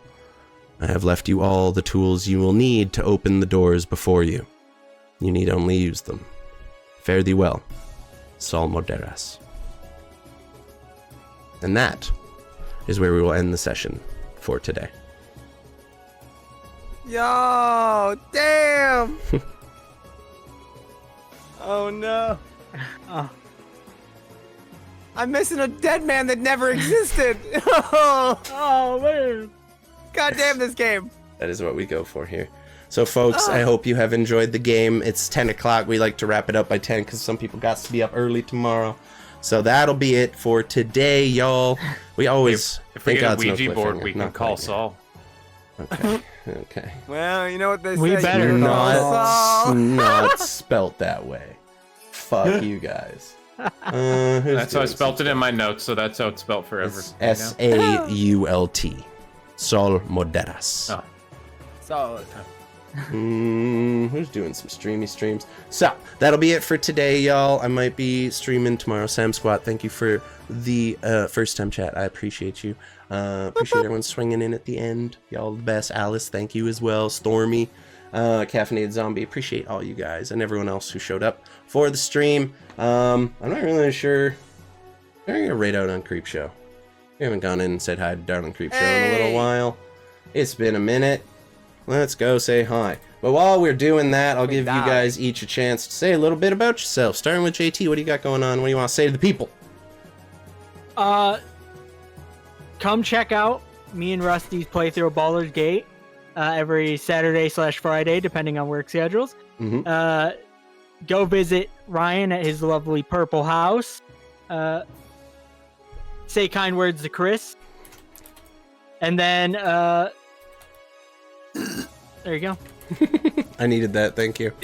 Thank y'all. Ryan, what do you got going on at the little purple house that you want to tell the people about? random shit until January, really. January marks 1 year as affiliate, so I'm gonna do something fun. But until then, random bullshit. All the fun, random bullshit. Come fun with me. Come fun with him. That sounds great. Chris, what about you? Anything you want to say to the people quick before we raid out? If you come to Coast Tire, get tire put on car by me. There you go. Go get your tires done. If you guys are interested, swing into the Discord. We got all of the homie hangouts going on. Check out the YouTube. This will be uploaded Friday this week. We just like to give a few days for people to check the VODs out before we throw it up on the YouTube. And if you want to check out the lore, you can go to the Scabbard, where all of the lore the players have discovered is available for you guys all to read. We hope you dig it. Last but not least, if you got the emotes, if you're a subscriber, feel free to drop those over in the chat over there. If you're not, don't stress it. It's not a big deal. Just say hi for us over here at the Apothecary. In the meantime, I might catch you tomorrow or some other time during the week. Work's a little crazy, so not sure. Keep an eye out for me. But you guys know the spiel. I have been Rusty. These have been every single one of my friends, and you all have been awesome. We will see you next Monday for another Cauldron Chronicle. Bye.